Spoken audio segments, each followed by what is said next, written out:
Sure, it looks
good. So do we want to just, do we want to ask all 11 questions? Gentlemen? I'm sorry. I don't think we need to. That's a lot of questions. All right, It is a we lot. are live. You have the question. I have them, I found them in the email thread. Yeah. Are you ready for me to call the meeting to order Um, and then hand it over? Can you share that with me? yes, yes. Cool. All right. So, it's a little after 6.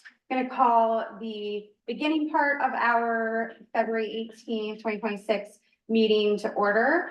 And then, just, appoint, I guess I have to motion to appoint one of you to chair. Okay. I didn't think about that part. She doesn't have more experience in this. I have no idea. May I? Well, all you have to do is just be in charge and then hand the mic back. Okay, so, just a quick motion to appoint Stevie to be chair for the mayor, interview process. So. Okay, all in favor, aye. All right.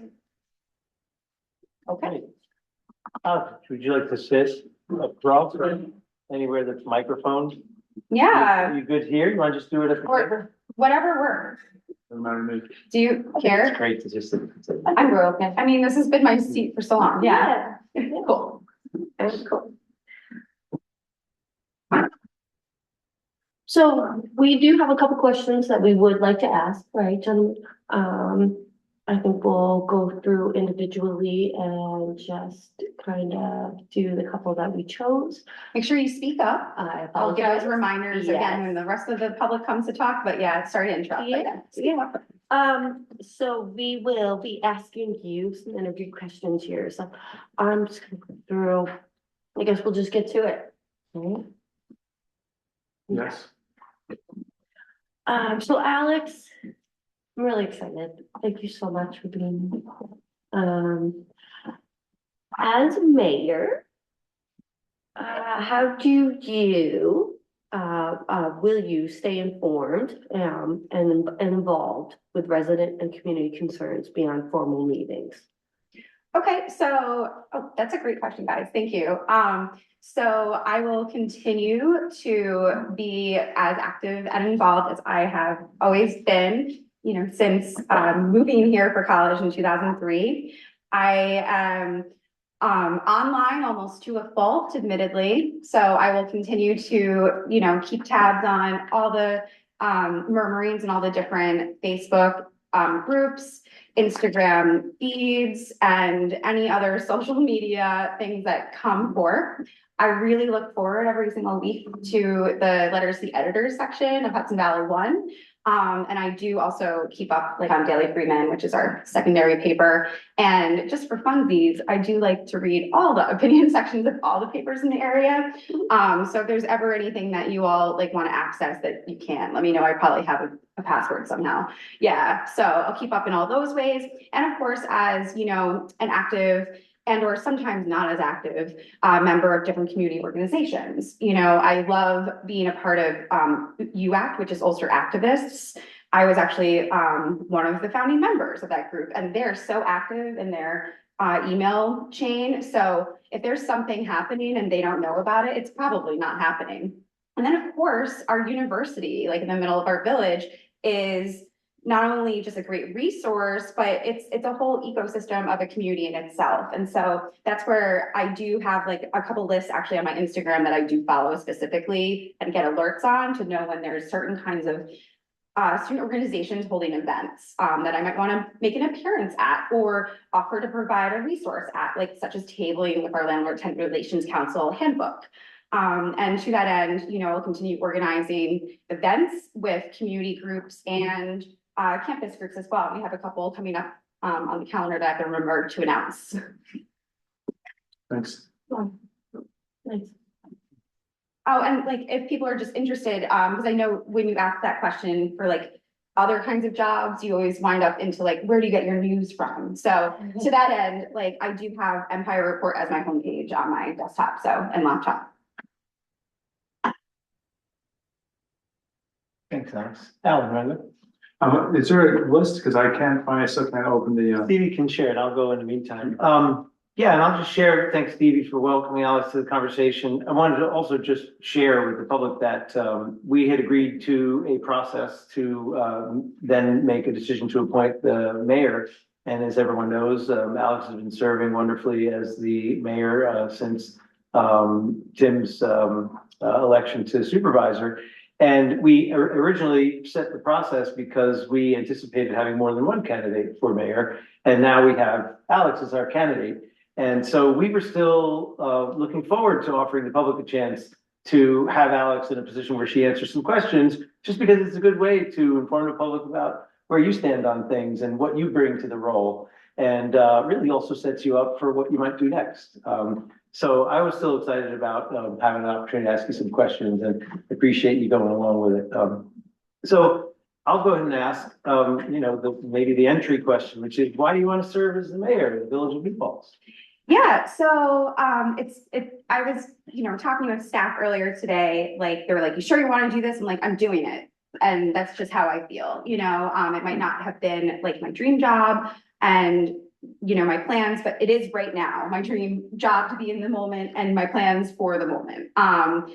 I think that upon reflection and like stepping into it, there's nobody else who can kind of carry the torch in the relay race that, Tim led us in for the past decade so well. As someone who had served as his assistant deputy clerk for a few years before running to be village trustee. And then, being right here, right alongside, Supervisor Tim, like for all these years. So to that end, I have so much in the filing cabinet of my brain, about projects that are still in process, or what the community vibe might have been about one issue or the other, from all these perspectives, like from within Village Hall over the years, that I think is a huge asset, even with our things like our rental registry, it's a great unique law that was passed, many, many years ago, to protect tenants and keep people safe and also accountable. But there's been so many different iterations of how it's managed and kept up. And I have this, bird's eye view of what was, I think, the most accessible version of that rental registry. And I feel like I'm the most equipped person to kind of lead our team here at Village Hall to, get that to the place I think it should be. So it is the most accessible and useful tool for all. And that's just, one of a million examples from one day on the job alone. And I'm on the board, for this year and the next either way. So if we need someone to step up, I realize it has to be me. So yeah. Thanks. I'm still, I got the format, but not the question. Also, not for nothing, what better way to, not to say, not to like push consolidation too hard, but if the voters were to decide that we consolidate, what better way to end the history of the Village of New Paltz with the first ever female mayor and the first ever openly LGBTQIA plus mayor? So let's go. Amen. Thanks for sharing that. Alan, I have a suggestion. We had created standard questions. Well, Stevie can share with you. We had created standard questions so that their multiple candidates could have an equitable interview experience. But we can diverge a little bit if that feels better, because we're talking to Alex as a singular person just to share her views with the public. And so, Well, I'll just ask a question then. I'll be spontaneous. So there will be an election in November for mayor, and we were hoping to get more than one candidate. So I don't know that the two result would have been any different at the end of the day, but it's always great to have contested elections because it encourages dialogue and debate and how would you help to encourage other people to run for mayor in November? Right. So I am planning on running for mayor. So I think that in alone might encourage some people to step up. Hey, why not? We know I've got my fans. But to that end, I literally was texting with, a Republican in the community, yesterday about like, why don't you run against me? Because it would just be a really fun way to like actually get the word out because people participate. So we saw, so I do politics when I'm not doing government, right? So we saw in 2018, the highest turnout in history in election districts 4 and 9 in particular, which are in the village. And primarily renter populations within the village. And I would say the turnout that year was influenced by having a 7-way primary leading up to that year. Because we had in the past other opportunities to flip that seat, that did wind up being the high impact, high turnout, thing that brought people to the polls with Antonio Delgado running, right? But I really think it was the lead up to it with 7 different candidates, all vying for attention and like representing a whole spectrum of values and principles. So when, the best way to promote democracy is like participating in it and going all in the participation. So definitely encourage anyone who wants to run against me. It could be more like running with me because I will crush you. But yeah, and to that end, I'm really looking forward to, I'm interviewing with Forward Party and Working Families Party tomorrow, meeting with the Democratic Committee next week. And, just I think with all the different groups I have an opportunity to talk with in a different way as not somebody, looking to promote some other candidate, but promoting myself as a candidate. That in itself might encourage, more folks to get involved. And I, leading up to this whole process, had done so much outreach, to different, I had said in past meetings, to different community groups. I was at Kwanzaa, basically, like, I have an announcement, who would like to be mayor, to different campus groups, and all of that, trying to get folks to get involved. And so since then, I've been doing the same for the 5th trustee position. And I'm really excited because I am pretty much ready with someone that I would like to share with you all later on, and hopefully appoint at our next meeting, who's a lifelong New Paltzian, and who I think would also just bring so much more diversity to our table, because to have a Black Jewish woman born and raised in New Paltz serve at the table who works in the service industry, that'd be so cool. So definitely pulling people in all the ways I possibly can. Thank you. I have another question after you guys are take your turn. Go ahead, Steve. Okay. So Alex, if you are appointed, what are your top 3 priorities? Well, number one, continuance of government, keep it as smooth as possible. I think I've been doing a good job of that so far. Sometimes I text him 100 times an hour. And yeah, sorry about that, but also thank you, for being a partner in that way. And continuing to build my relationship with, our staff that I've had over these years, and, basically keeping everything afloat. And I'm excited to present the budget at our next meeting and all that. So continuance of government without skipping a beat, number 1 priority. Next priority would be,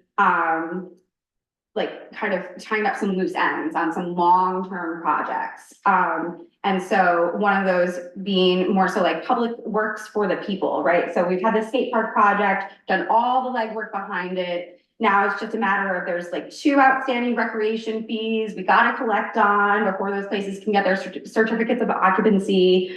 The money's there. It's time to make, the moves on some next steps with a request for proposals, and, really see that project through on, to fruition. So I'd say just tying up loose ends with hanging projects with that focus on public works for the people, as I say it. And then 3rd priority, we have this huge issue right now. Like consolidation, and we have this responsibility to actually see through processes that we started. So I guess maybe that ties into my 2nd priority, is tying up loose ends. But we have this huge project, this huge question that has come up, every few years throughout the history of New Paltz, as far as I can tell. And I think it should be a priority for anyone at this table to just make sure that we present to the community the best information possible to make the best decision possible in a referendum and put the question to bed once and for all. That being said, just as an elected, I'm trying to be agnostic on the issue of consolidation. But yeah, tying up loose ends is a big thing. And then, so I guess yeah, that's under the tying up loose ends category. So then 3rd, I would be remiss if I didn't mention housing. We actually have increased from 73% of the population being renters when I got elected in 2019. Now we're up to 80% of the population being renters. And a large majority of that population continues to be what they call rent burdened, where it's, I am, where it's I can either pay my rent or I can keep my phone on, and that's the reality for a large majority actually of the village population. And so continuing to work with the Landlord Tenant Relations Council and as, our Housing Smart coordinator, to do everything I can to make sure we are more resilient as a community when it comes to making sure everyone has a home, and then hopefully everyone has a home that they can afford. And so a big part of that also is, boostering tenants' rights, however possible, and education too, so yeah, I would say housing justice for all, third priority. Yeah, so priority 1, public works for the people, or continuance of government. Priority 2 is, tying up loose ends and public works for the people, and priority 3 is housing justice for all. There we go. Thank you so much. Thanks. What values or perspectives do you think that, you would lead with as mayor? Cool. I was hoping you guys would ask that, which is why I have I signed this forward party pledge that is, it just like speaks to exactly what I was hoping I would get the chance to share out here. So using data to drive collaborative and effective solutions, regardless of the ideological source. Cannot stress that enough. You know, when I first got elected, it was in a nonpartisan village election. Like, we didn't used to have, you know, any party lines when we were electing our mayors and our village trustees. Having moved the village elections to the regular cycle has made them more accessible. However, it has made it so, like, you know, the ideological part is there. It's always looming over it. It's like, is this a democratic value or not? Or, you know, and that's basically it in the village, right? And I do want to stress like that principle of coming at things more from an independent, you know, nonpartisan perspective is like a big principle of mine. And always data driven and collaborative, caucusing, referring to the experts, you know, being unafraid to say, I don't know, let me circle back. You know, and definitely just always putting like people over parties and ideological buckets and perspectives. So one of the things I've always been amazed at in New Paltz is the kind of vitality and diversity of the small businesses. You know, on Main Street, you've got Manny's, you've got various restaurants, you know, some have been around for a long time. You know, you've got bookstores, Inquiring Minds, the new one, and Water Street Market. There's a lot of great, you know, really wonderful independent businesses. And I think that having a strong, vital, diverse community is great for business.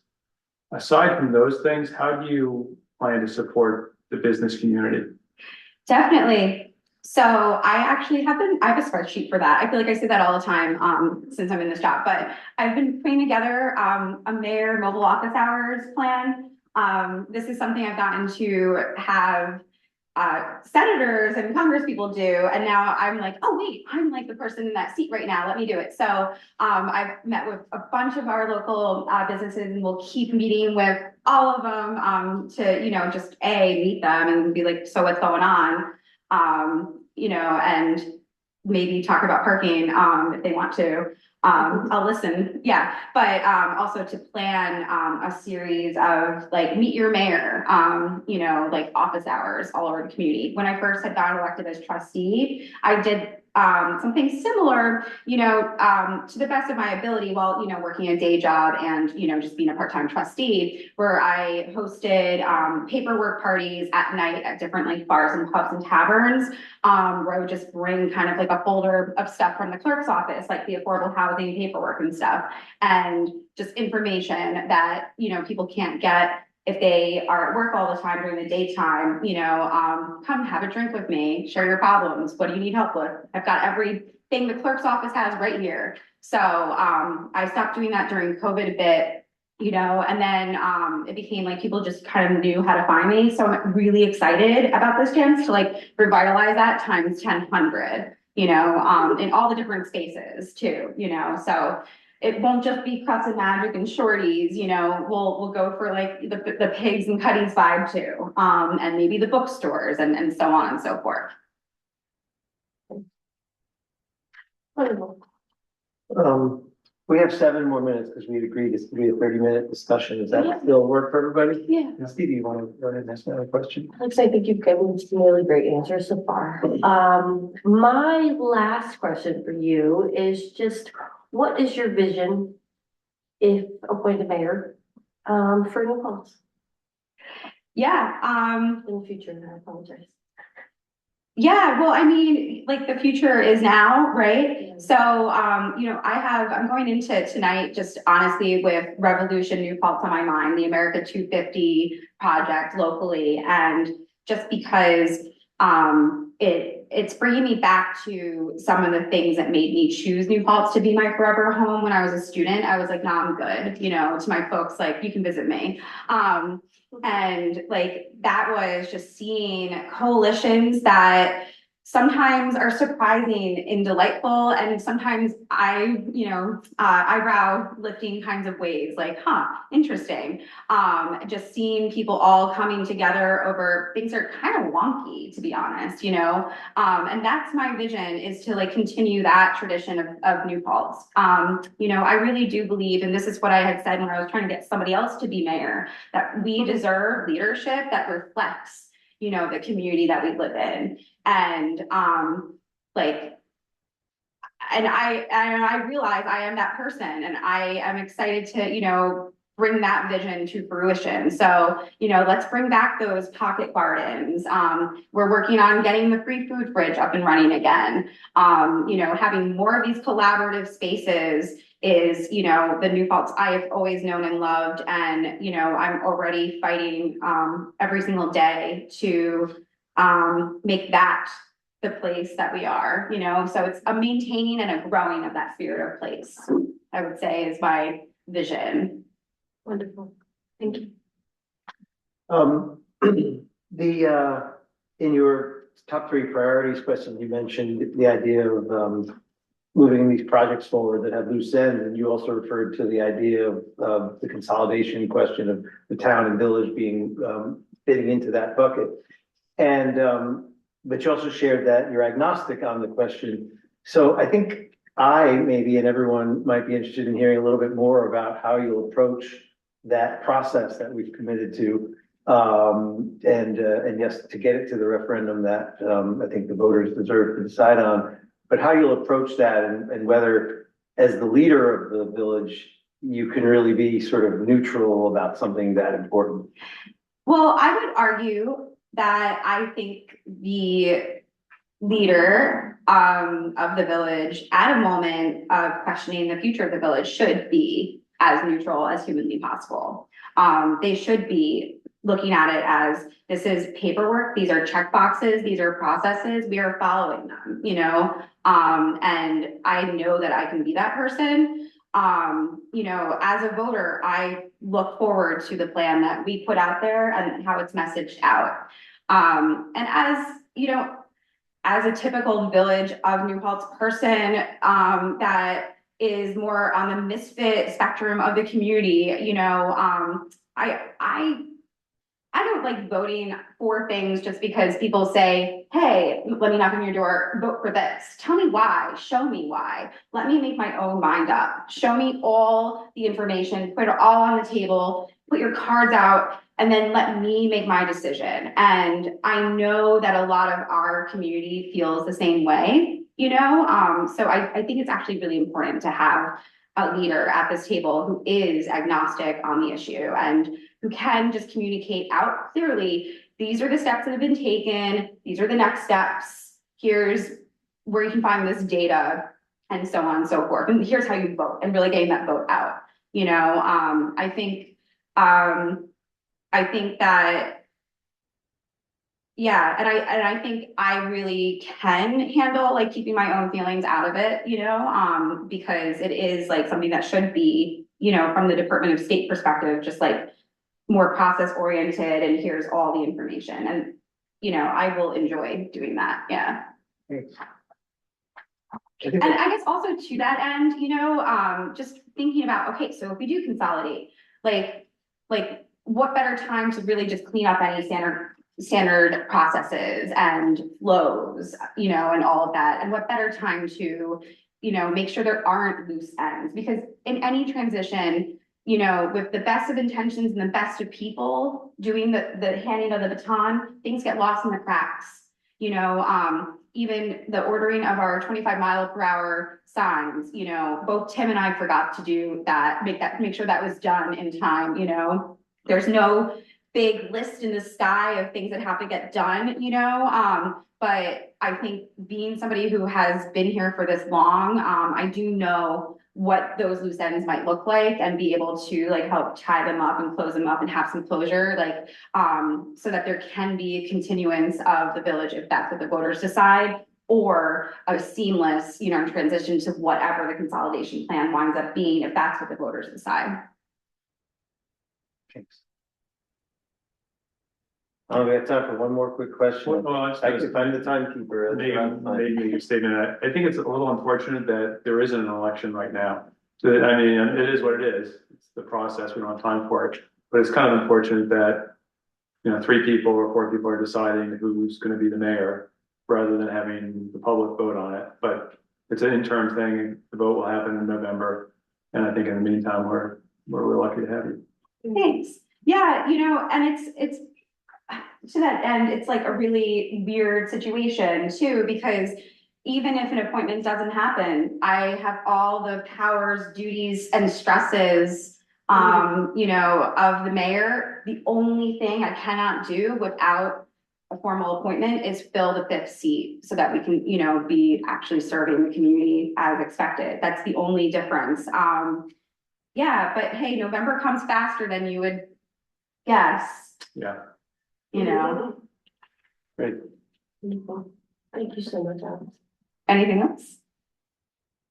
Cool. I'm going to turn the mics off, but then just keep the thing running so I don't have to redo the setup, if that's cool.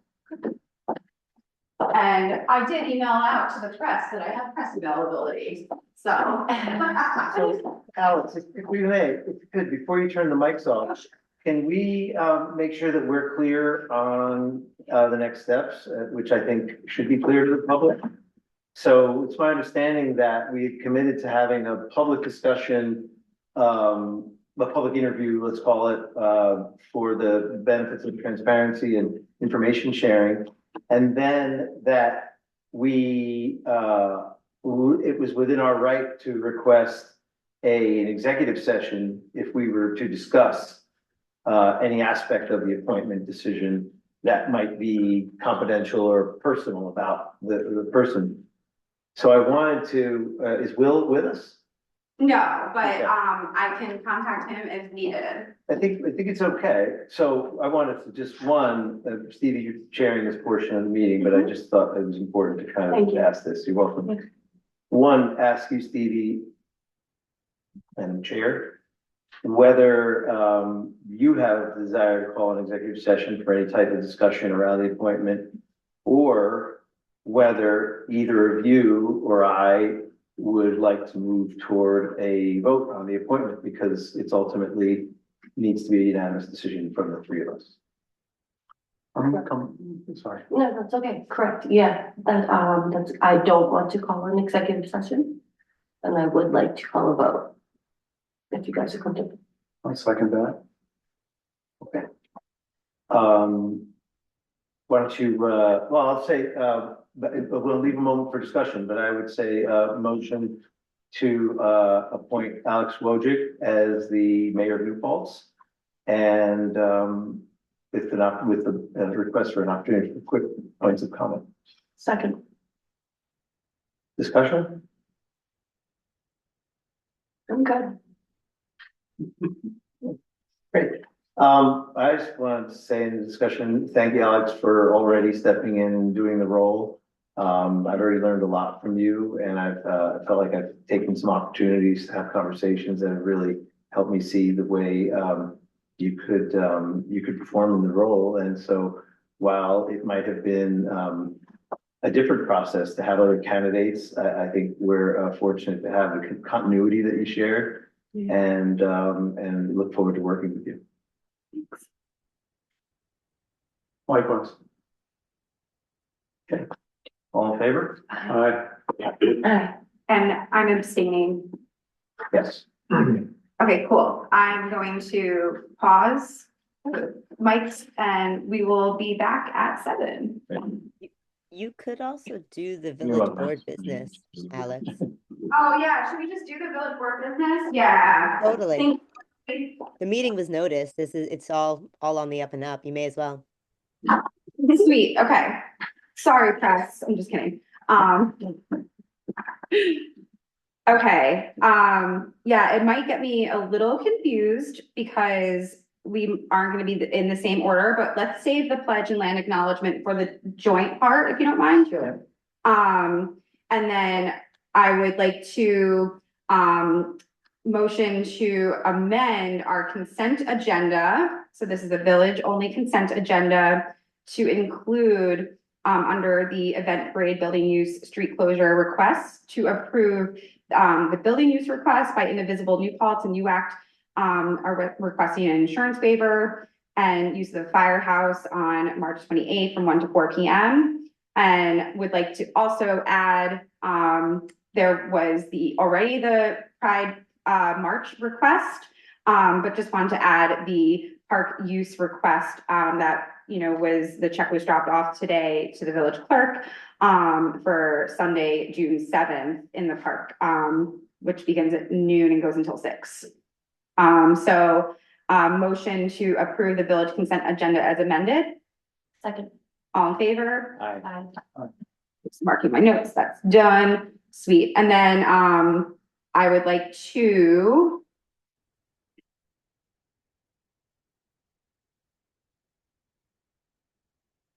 On the village agenda. Okay, and then I would like to. Approve, the village business agenda, and then we'll go through those parts. Not voting to actually approve them all, but I know yeah, there were a couple things that related, just, yeah, those are the things, yeah. wait, what? I know there are a couple things that were asked to be added, so those are the things, yeah. So yes. So moved. Okay, cool. Yeah, those were the things.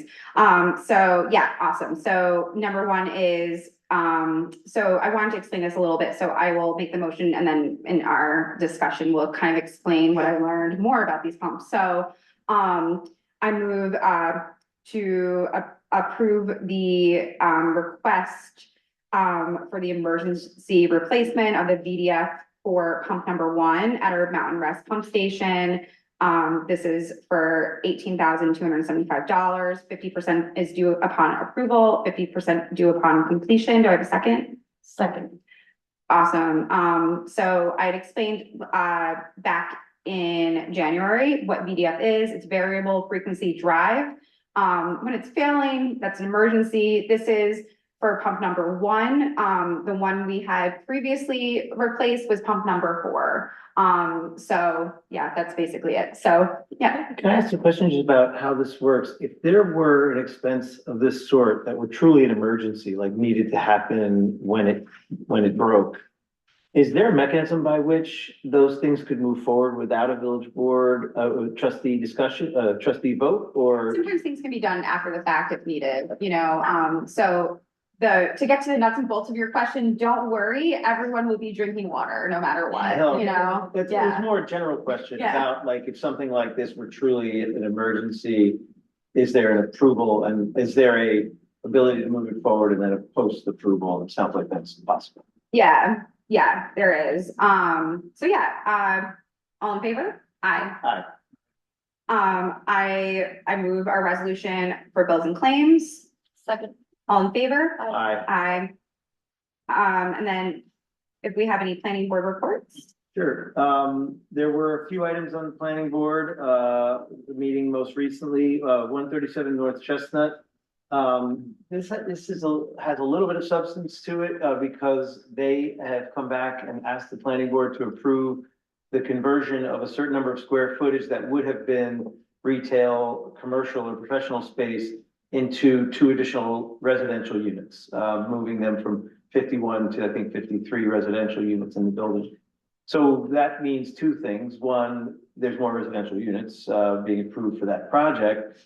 But secondly, it's sort of another instance where a developer in the NDR has asked for an exception to what was the zoning, the code, to have commercial and retail on the ground floor and residential above it, except for, I think, accessible units. And so I think it's 2 things. I think one, it's an indication that maybe There are sort of economic questions about whether professional retail space is likely to be rentable in all of the professional space on those ground floors is likely to be rentable in terms of the demand for tenants in those spaces. And maybe the opposite of it is that it's also an economic indicator of the fact that there's a belief that there's still more need for housing, even with the number of apartments being built. So I don't know if that ever means we have to revisit that code Hmm. to question whether it was a good idea to initially require all of the ground floor to be commercial retail. Because it seems as though it's possible that we might have more of that than we need coming online. And there's still a belief that more housing would be more important. I guess that's a good flag for as we go through that whole code review project. Yeah. Yeah, thank you. Yep. And then the only other one is that the 147, 149 North Chestnut asked for an extension on their project. They've been approved. They had gotten a short-term extension. They asked for another in order to begin the project. And then lastly, there was the joint planning board and historic pres commission meeting regarding the historic Huguenot Street proposed project. And it's my understanding that there were lots of changes made. Many of them were well received, although I don't want to paraphrase or put words in anyone else's mouth.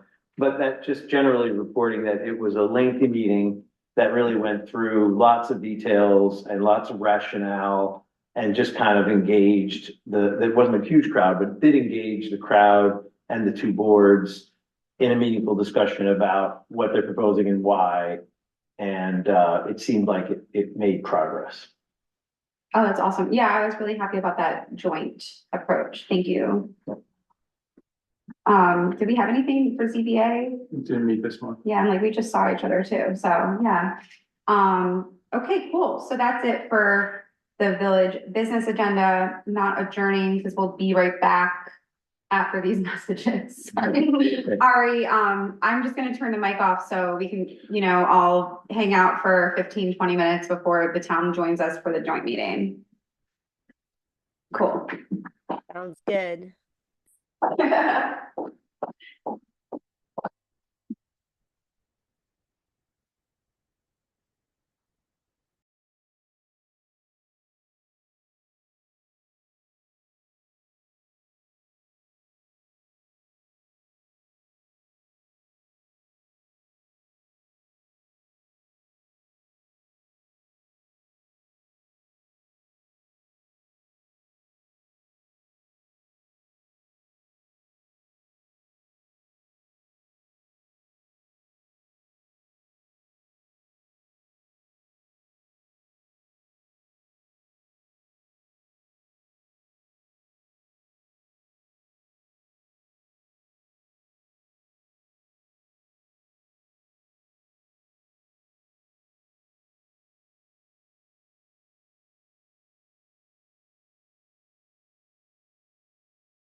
And we're back.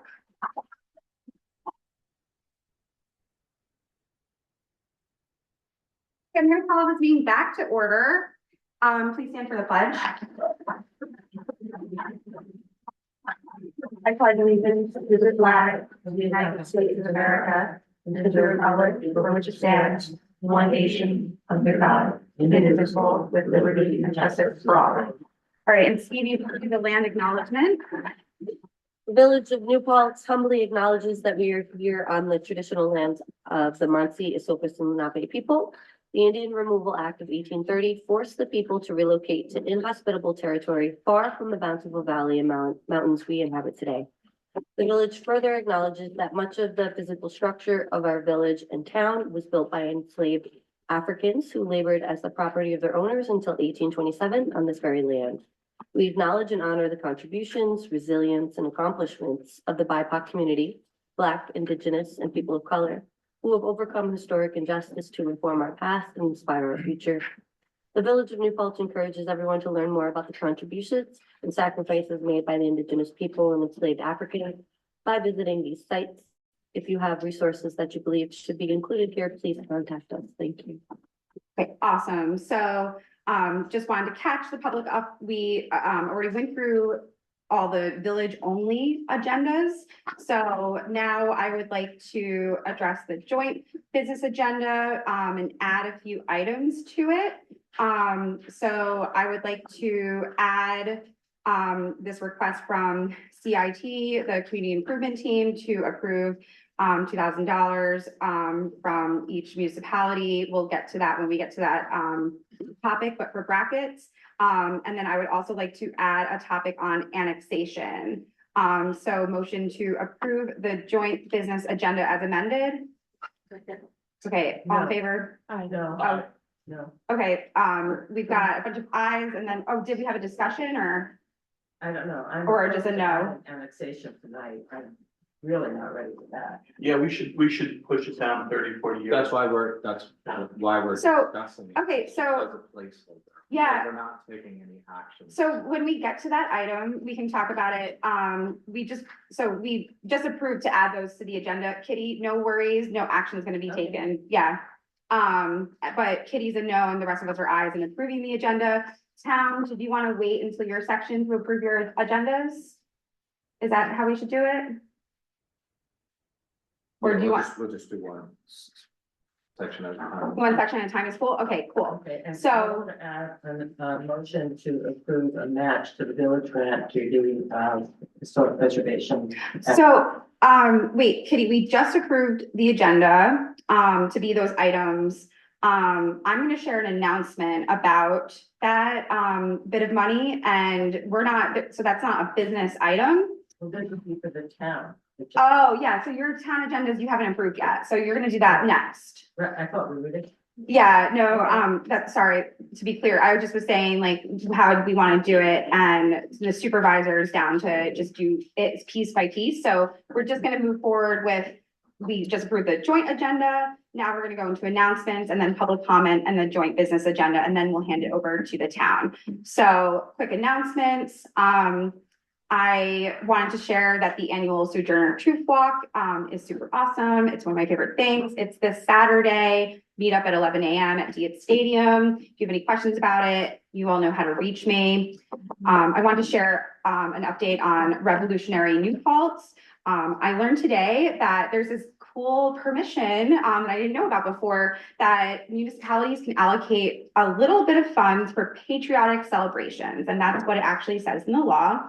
And so I have commitment from our super awesome village treasurer to find that money to support our 250 events with $2,500. And so there might be some sort of action that the village board has to take at a future meeting, but just wanted to share this update so the organizers can move forward with the planning as they should. So I'll see them all at the next meeting. Next announcement, volunteers. There is plenty of room at every table where decisions are made here in the village.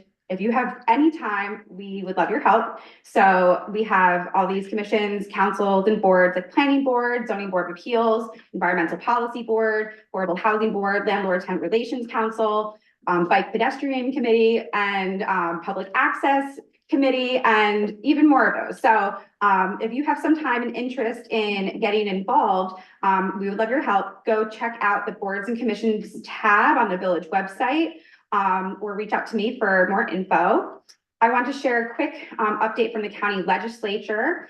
First of all, our county legislators, Bill and Megan, could not make it tonight. I know Megan is at the State of the County address, and that's why. But Megan did let me know the committees that she's been assigned to, and suggested I share those out real quick.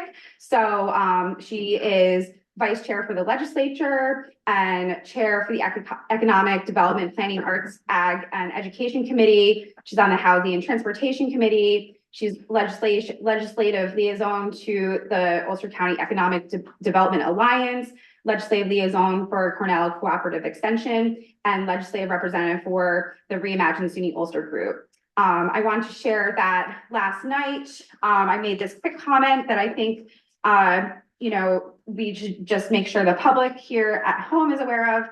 At the Ulster County Legislature meeting, they had passed basically two resolutions, number 6 and 37 of 2026, that significantly impact our community. So the first was about the reappointment of the IDA, and the other was about the approval of the inequitable sales tax agreement. So basically I shared on the record with the county legislature that both these cause injustice and harm to not only New Paltz, but also to all who enjoy our gem of a Mountain University municipality, including even tourists. Basically, I said, imagine being a brand new mayor and like asking which nightmare scenario will hurt my neighbors the least. We're not going to raise any taxes, don't worry. But I threatened them with that up the legislature because that option is not a good one. So I shared that 80% of the village rent our homes, and most of us are severely cost burdened by that.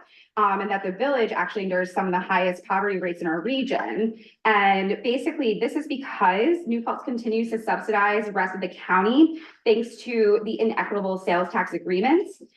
We have, like, for example, the list can go on. We have the highest DPW overtime rates in the area. Why? Because somebody has to clean up after the tourists who spend money on our main street, money that we never see. And so the sales tax distribution formula causes these significant inequities among municipalities. It does not reflect the realities of community needs. It has zip to do with contributions to county sales tax generation. I suggested that they look at the map by population. Then I let them know that the affordability crisis is worsened in New Paltz because we also subsidize the development of market rate housing that none of us can afford. And this is because they continue to rubber stamp the IDA and all that it does.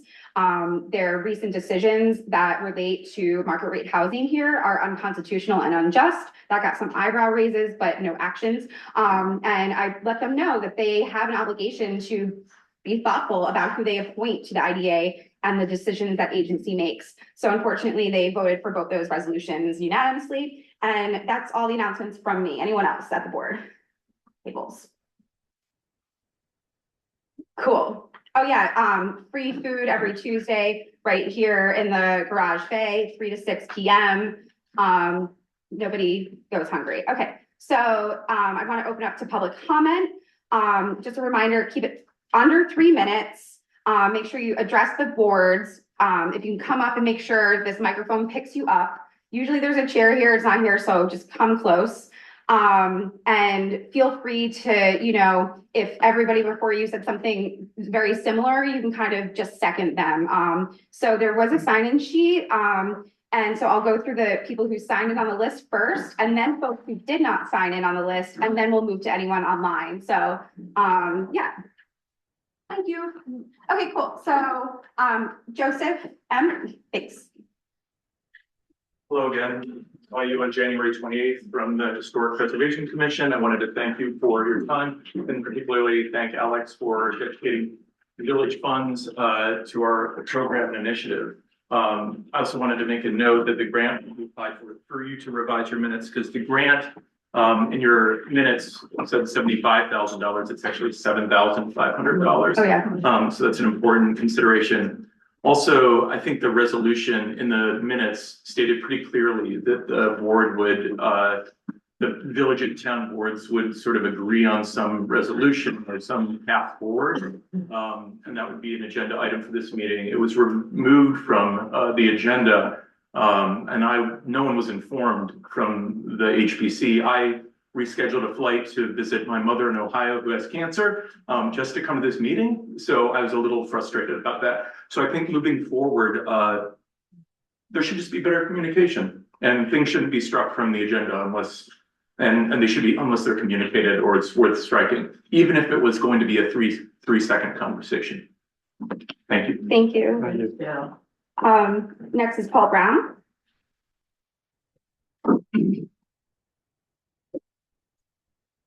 Thank you. Thank you for putting the chair.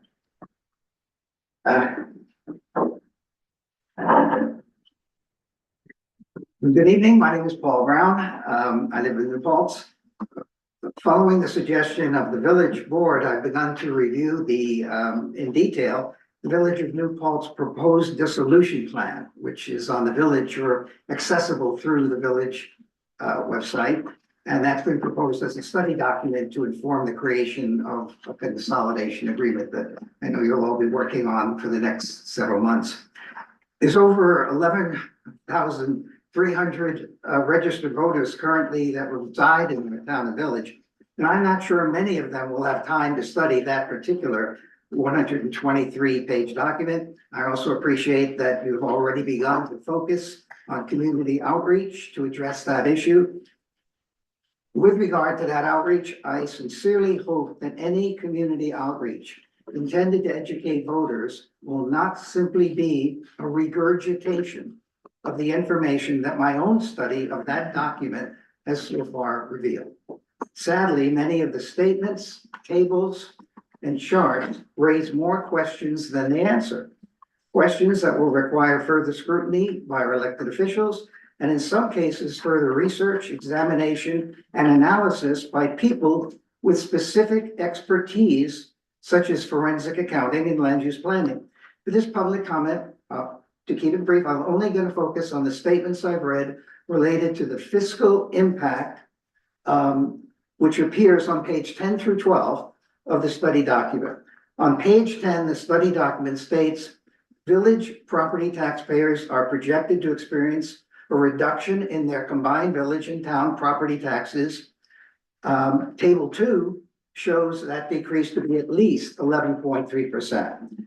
We learn on page 12 that taxpayers outside the village of New Paltz are projected to experience an approximate 2% increase in their tax rate resulting from dissolution. However, the most recent previous study showed that the increase to taxpayers outside the village could be as much as 12%. The voters in our community will need answers to questions that will help us all to understand a great deal more about the fiscal impact of consolidation that what is in that study document as it's proposed. For starters, those questions include, already on page 2, and it doesn't go all the way down to the bottom. They include what expenses and revenues from the village and town were entered into the fiscal model, as they refer to it, that the LaBerge Group used to create the table shown on page 10 through 12. Now is the time for the LaBerge Consulting Group, or whoever's got the data, release the files, to show their work as our teachers in school require. What specific analytical methodologies and algorithms were used to crunch the numbers that were entered into the fiscal model? Will those numbers be audited by a trusted accounting firm? What underlying assumptions were made by the LaBerge Group that supported the fiscal model they used? Finally, most important, what has changed since the last time a consultant was hired to assess the impact of consolidation and projected a possible 12% increase in taxes for property owners living outside the village. Regarding tonight's agenda, I note there's an item for a joint resolution to designate primary contacts for consolidation discussions. I hope your deliberations tonight will provide answers to the questions such as, how is this in the public interest? Communication is important.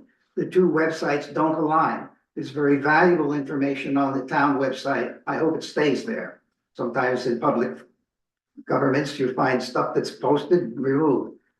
But the link to the study document is valuable, but it's on the website of the village, but you have to then click and you go to a Google Docs.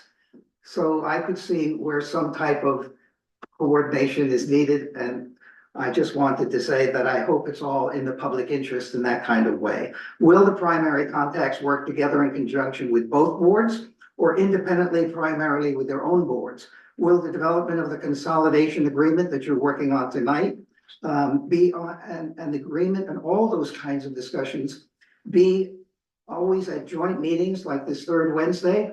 Or do we have to be, if we do, as our new mayor, congratulations, I'm sorry, I prepared copies for all of you, this acting mayor. No worries, I thank knew you. it might be wrong, but I'll correct it verbally. Where will the project website be hosted? The good news is that many months ahead are ahead before the November 3rd election. It doesn't have to be a rush. I think there is ample time to do all the work that all of you, the elected officials, our community are engaged in. You'll have ample time to conduct your own studies or ask and answer your own questions, and you'll be doing that in public, and we will be watching. And you'll help our citizenry get unbiased answers to the questions that they raise. Madam Mayor, I was happy to hear your comments. It all begins with your own fact-based deliberations and evidence-based decision-making. I trust that will take place. I'm encouraged about that. Thank you for your service to our community. Thanks, Paul. Next we have Bridget and then followed by another Alexandria. I'll try to queue it up two at a time. Thanks. Hi, my name is Bridget Bolognese. I've been attended New Paltz for a little over a year now, and I work with an organization called For the Many. I'd like to start by thanking Acting Mayor Alex Burdick for tirelessly fighting for tenants' rights and helping us pass a good cause of eviction. Which leads to my point of why I'm speaking to you today, and that is because as many of you know, there's a housing emergency in New Paltz. Last year, my friends and I searched for housing for 8 long months. And after countless house tours, I'm confident in saying that the tenants in New Paltz, much like many other New Yorkers, are being robbed via rent for the absolute bare minimum. The amount of landlords asking nearly $1,000, if not more, for a room in a house that is falling apart is absurd, and the prices are only going up, not because these living conditions are being improved, but simply because landlords can. And this is why I'm here to call on the village board to please pass a memorializing resolution supporting the REST Act, so that rent prices don't continue to rise, and to please vote to make Alex Burdick mayor because she's willing to fight for us as tenants. Thanks, Bridget. Okay, Alexandria, followed by Catherine.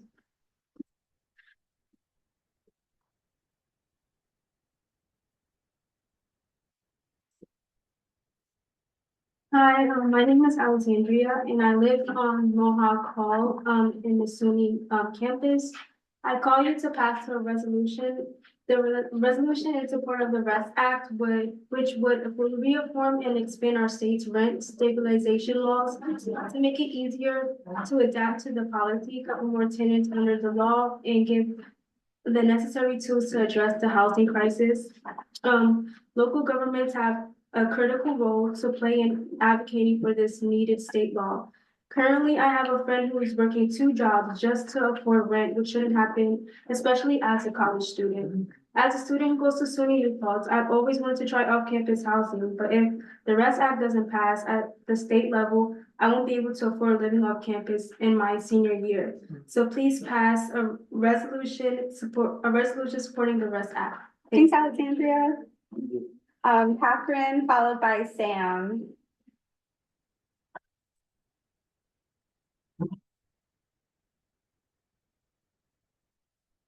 Hi, my name is Catherine Rameau. I live in New Paltz, where I'm a student at SUNY New Paltz University. I'm a member of the organization For the Many.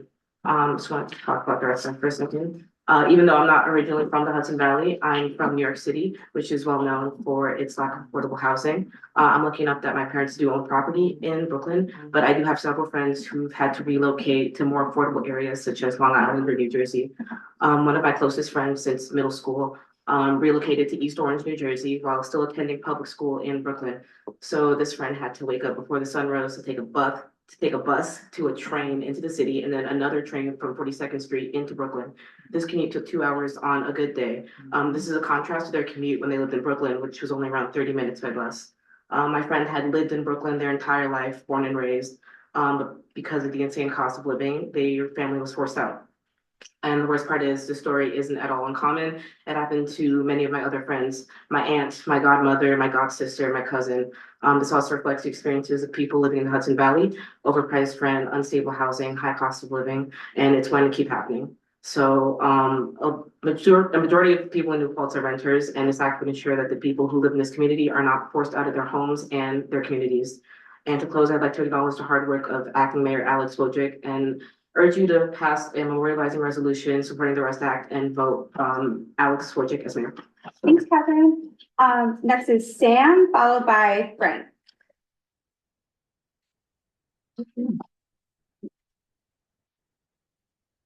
Good evening. My name is Sam and I'm a second-year student studying at SUNY New Paltz. I currently live on campus, and a large reason for that is because of how difficult it is to rent in the village of New Paltz. I've heard about how high the rent is from many of my friends, and they've also told me about their even more concerning experiences with the landlords in New Paltz. One of my friends was having difficulty with their water heater, and it took the landlord an excessively long time to repair it, which left them with cold water for many days. Rent stabilization would ensure that tenants can organize when they're requesting repairs from their landlords. However, even if our village did have rent stabilization through the state's current Emergency Tenant Protection Act, this would not cover many of the housing options in New Paltz, especially for college students, as they have fewer than 6 units. This is why I'm calling on you to pass the resolution in support of the REST Act, which would expand our state's rent stabilization laws to include buildings with fewer than 6 units. This act would also allow municipalities across New York to become rent stabilized without costly vacancy studies and give them the necessary tools to address the housing crisis. Advocating for legislation like the REST Act at the local level is crucial for passing statewide laws. Thank you. Thank you. Okay, Frank, followed by Stana. I put myself on the list of error, actually. Okay, sorry. Stana, followed by Joe. My name is Stana Weisberg and I live in the village of New Paltz. I'm gonna say a couple things. One, I'd like to fifth the REST Act resolution because I think that would be awesome. I'm happy to serve on any committee working on consolidation. I served on the steering committee while I was a trustee of the village, so I have knowledge that can continue to be utilized. So please let me know if I'm wanted or needed. And what I'm really here for is to encourage the village to appoint Alex Wojcik as mayor. I had the pleasure and privilege of working alongside her as a trustee of the village for 4.5 years. I've never met anyone more dedicated to doing everything within their power to help our community, particularly those among us with the least, which we all should do when we're serving. Alex has the knowledge and experience to serve as our mayor.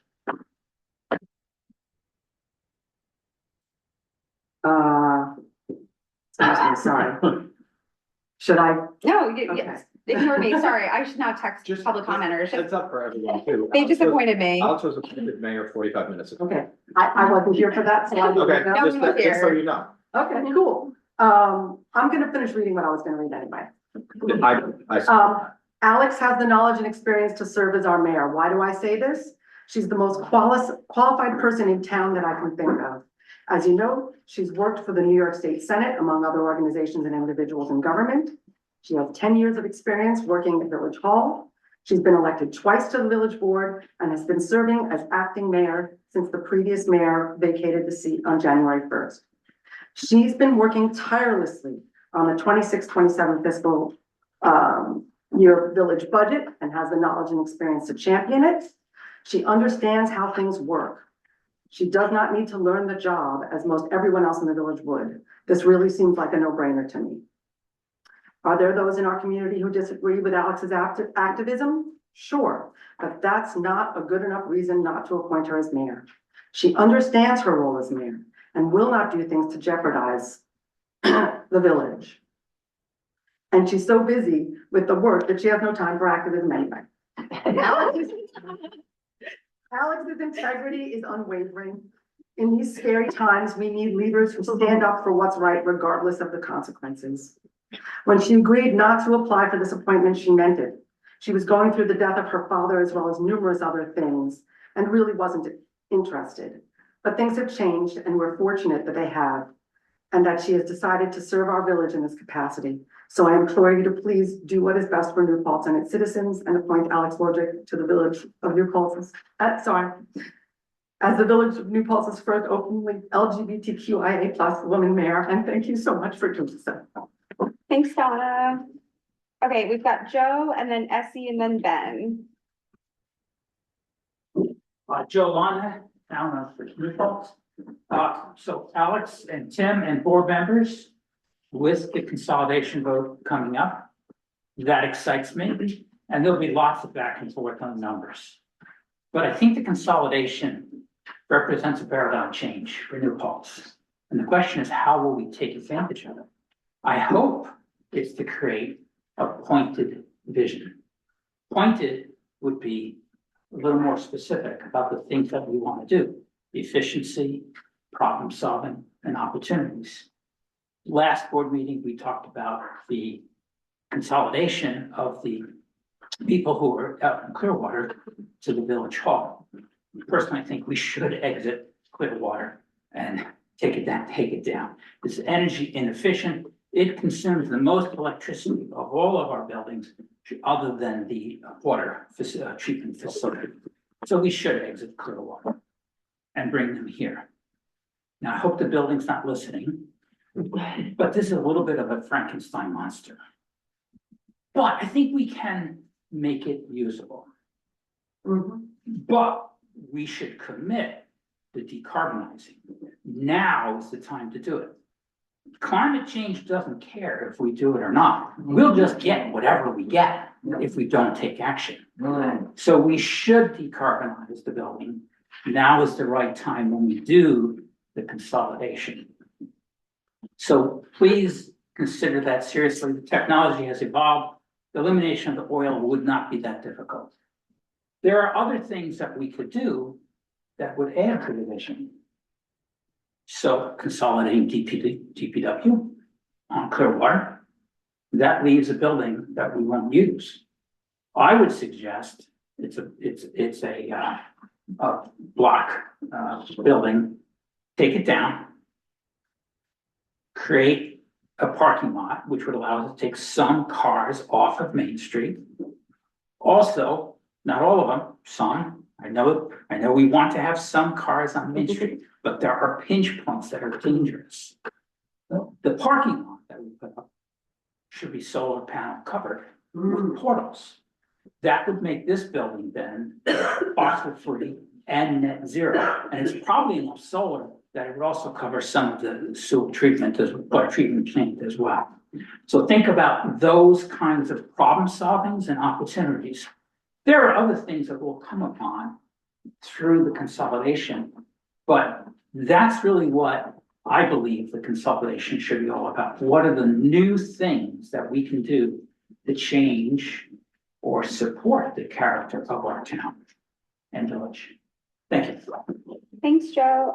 Next we have Essie and then Ben and then people who didn't write their names. In the interest of time, I don't need to come up. I second what the really brave young people have said and what Sana said. I am appreciative to both of these boards. I have served the town board for 4 years, and so I understand what you all have to do.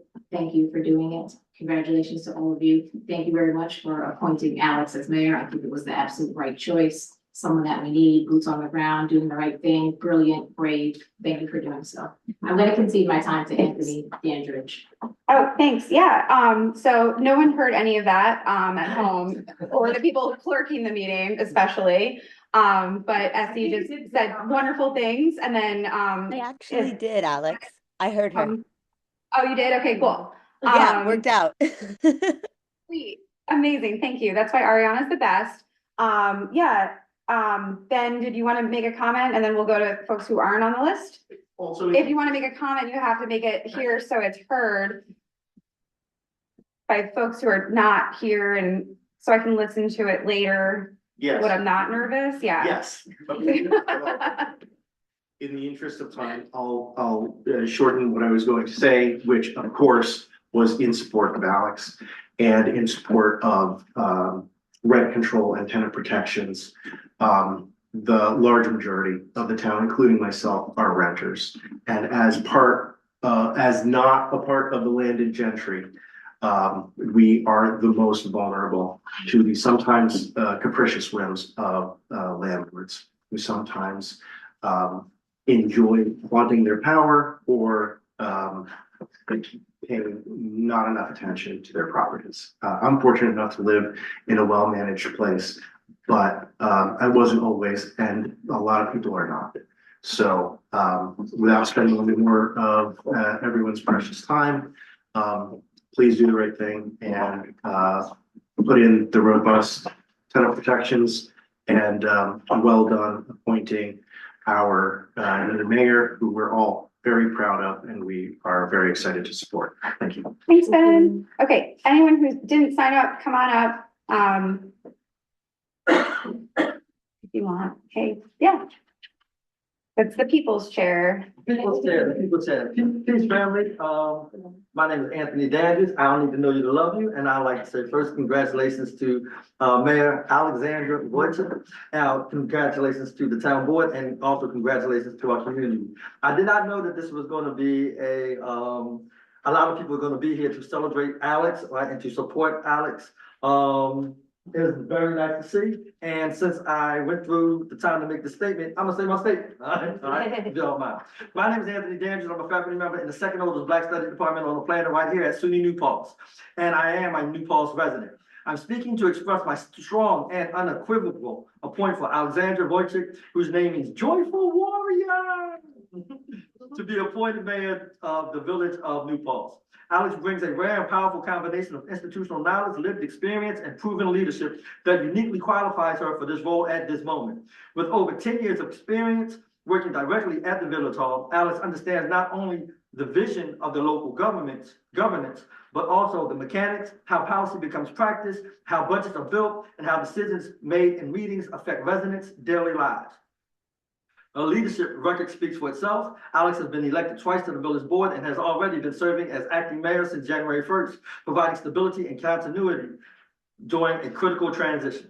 She is already deeply engaged in the 2026-2027 village budget, doing substantive work that the next mayor will be expected to champion. Appointing Alex ensures that the village does not lose momentum or institutional memory at a pivotal time. Equally important, Alex represents the lived realities of the majority of village residents as a tenant. She reflects the experiences of over 70% of New Paltz residents who rent their homes. Her leadership is grounded not in abstraction, but in daily accountability to the policies that shape housing, affordability, and community well-being. Alex also leads with presence and accountability. Alex consistently shows up to community events, public gatherings, and moments that matter to residents. Alex is politically visible from Albany to Kingston, from Poughkeepsie to New York City. Alex is accessible on a daily basis all throughout New Paltz and engaged in a plethora of issues relevant to the well-being of our community. Alex embodies what responsive local leadership should look like. Alex's appointment would also mark a historic and meaningful step forward for the village. She is the first woman, and the first openly LGBTQIA+ person, to serve as mayor for New Paltz. This representation is not symbolic alone. It informs how power is exercised, whose voices are centered, and how equity is operationalized in governance. Finally, Alex has consistently demonstrated that she does not merely speak about equity and justice, she acts. Her record shows a clear commitment to dismantling white supremacy, advancing anti-racist practices, and leading with integrity and courage. These values These predispositions, attitudes, and preferences are essential to the future of New Paltz and to the trust between village and its residents. At this juncture, the village deserves leadership that is experienced, prepared, inclusive, and already doing the work. Alice embodies all of these qualities. I respectfully urge, but congratulate the board as appointing her mayor to the village of New Paltz. Thank you. Thank you. Any other public comment that anyone wants to make? And then I don't think there was anyone online. Okay, cool. Thanks, everyone. I just wanted to announce again that there is now a vacancy on the village. Yeah, and I have someone to fill that vacancy, but I have to figure out the rules around all of that, but, you know, I'm an amazing community member ready to step forward, Jasmine Towers, so we will figure out what motions have to be made. I wasn't prepared to do that because I didn't realize the timeline was changing, yeah. All right, so, we made it through public comment. There was one that was submitted by our, union, CSEA, but that's, you know, also linked in the, agenda and minutes. So, let's move to our business agenda. So first item, we had our procurement policy to come up with one united one. I want to say I didn't get to do my homework on this, which, you know, yeah, but we should still be discussing it while we move forward on creating one united procurement policy. I don't know if there's a town. I think William did a bunch of work. Yeah. Oh, okay. I did a whole, Alex, I shared that document and that has not changed significantly. Okay. So, he asked me to put together, a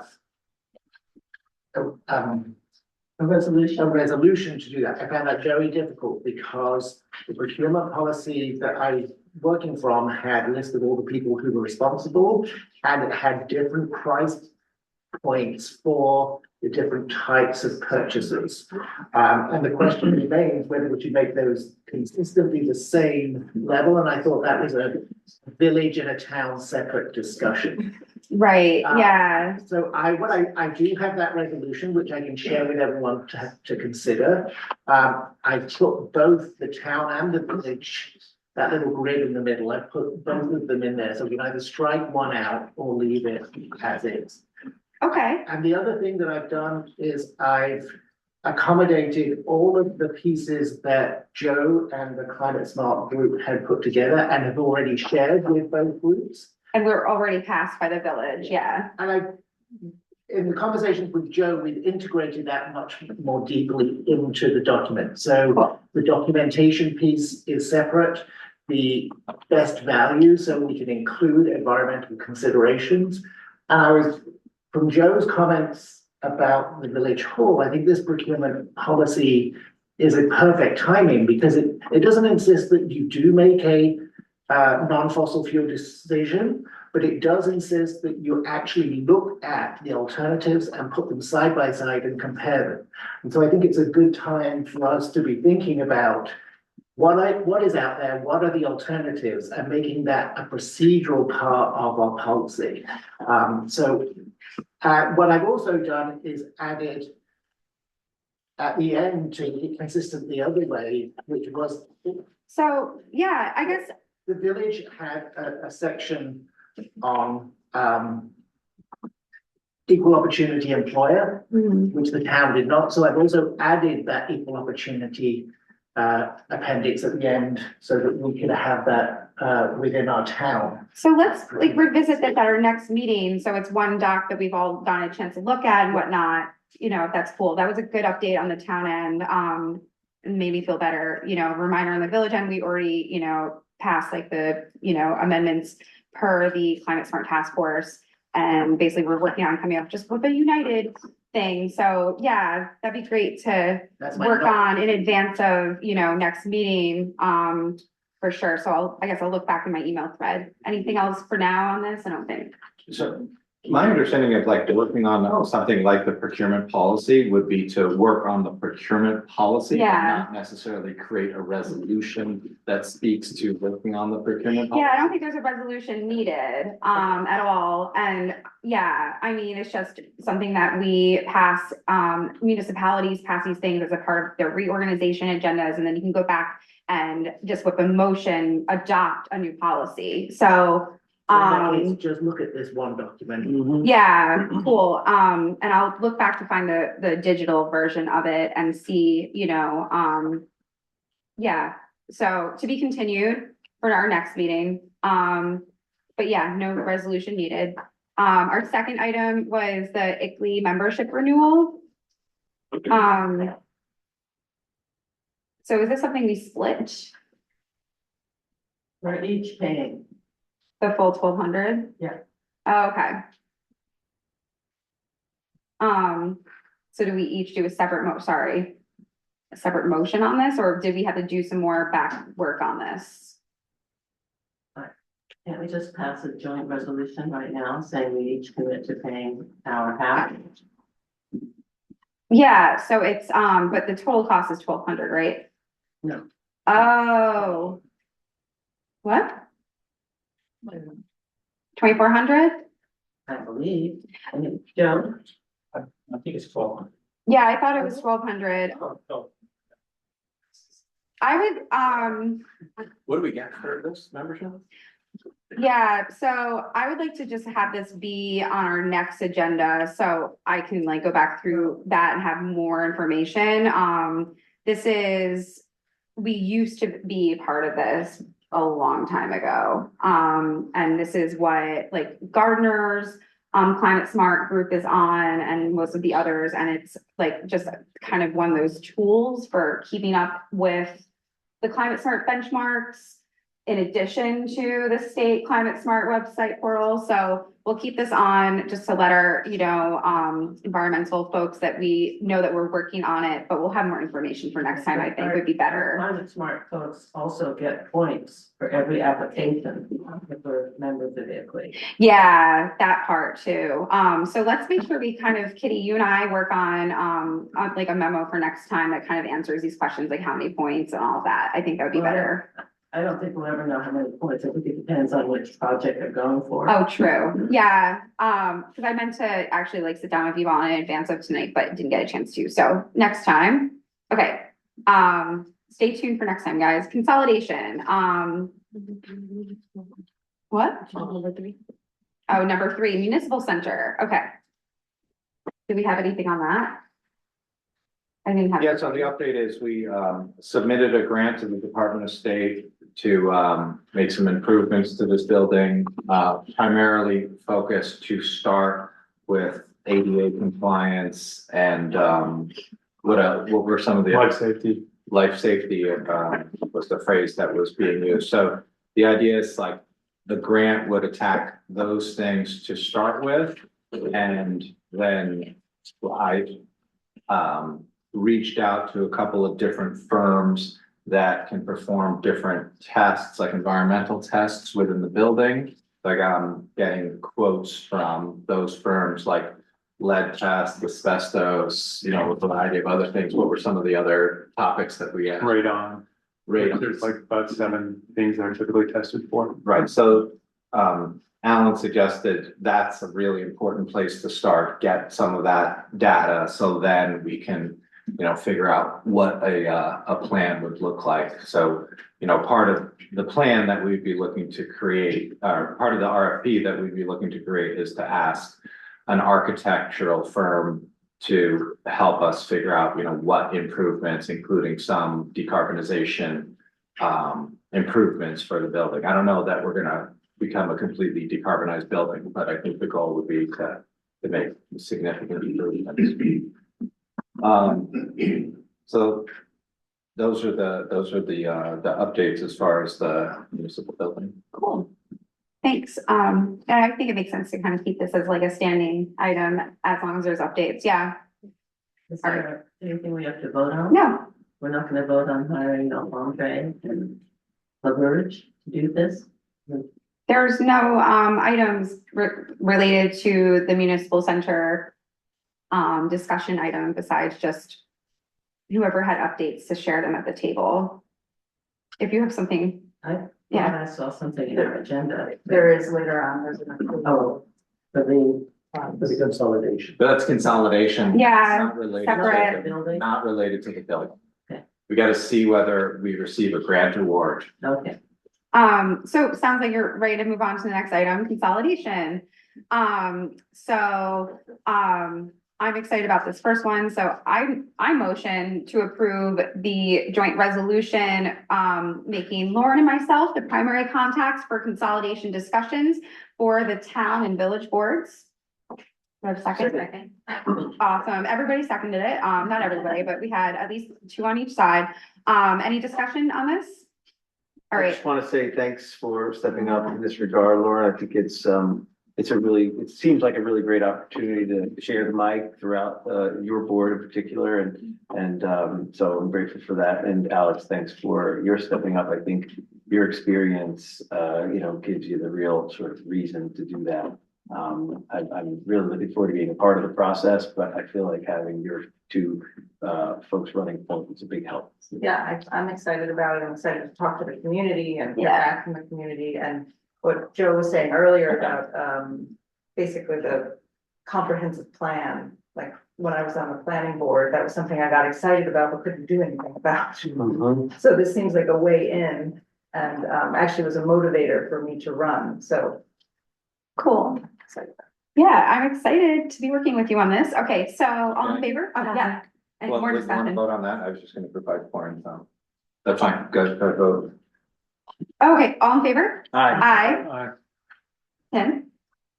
Yeah, I was just gonna share, in terms of the consolidation work, we can come back to it, it's fine. Okay, well, then we had the, which we had added, the proposed agreement with LaBerge to prepare the consolidation agreement. Did you have stuff to share on that, or? Yes, so. Okay. I circulated before this meeting, basically a list of 13 topics that the Benjamin Center was gonna help us with. And the idea is that the Benjamin Center would be kind of like leading the community engagement piece of this process, everything that we've been speaking about in terms of getting the word out there. So that voters are empowered and educated, before they decide on whether or not to consolidate in November of 26. So the thinking is LaBerge would be the outfit to help with the nuts and bolts to make sure the general municipal law rules are followed, make sure that things are engaged correctly with the Board of Education. But Election. I'm sorry, yeah, BE, Board of Elections, absolutely. I accept your friendly amendment. Okay, cool. I feel so bad because usually I'm so good at catching stuff right before meetings, but we had a lot going on earlier.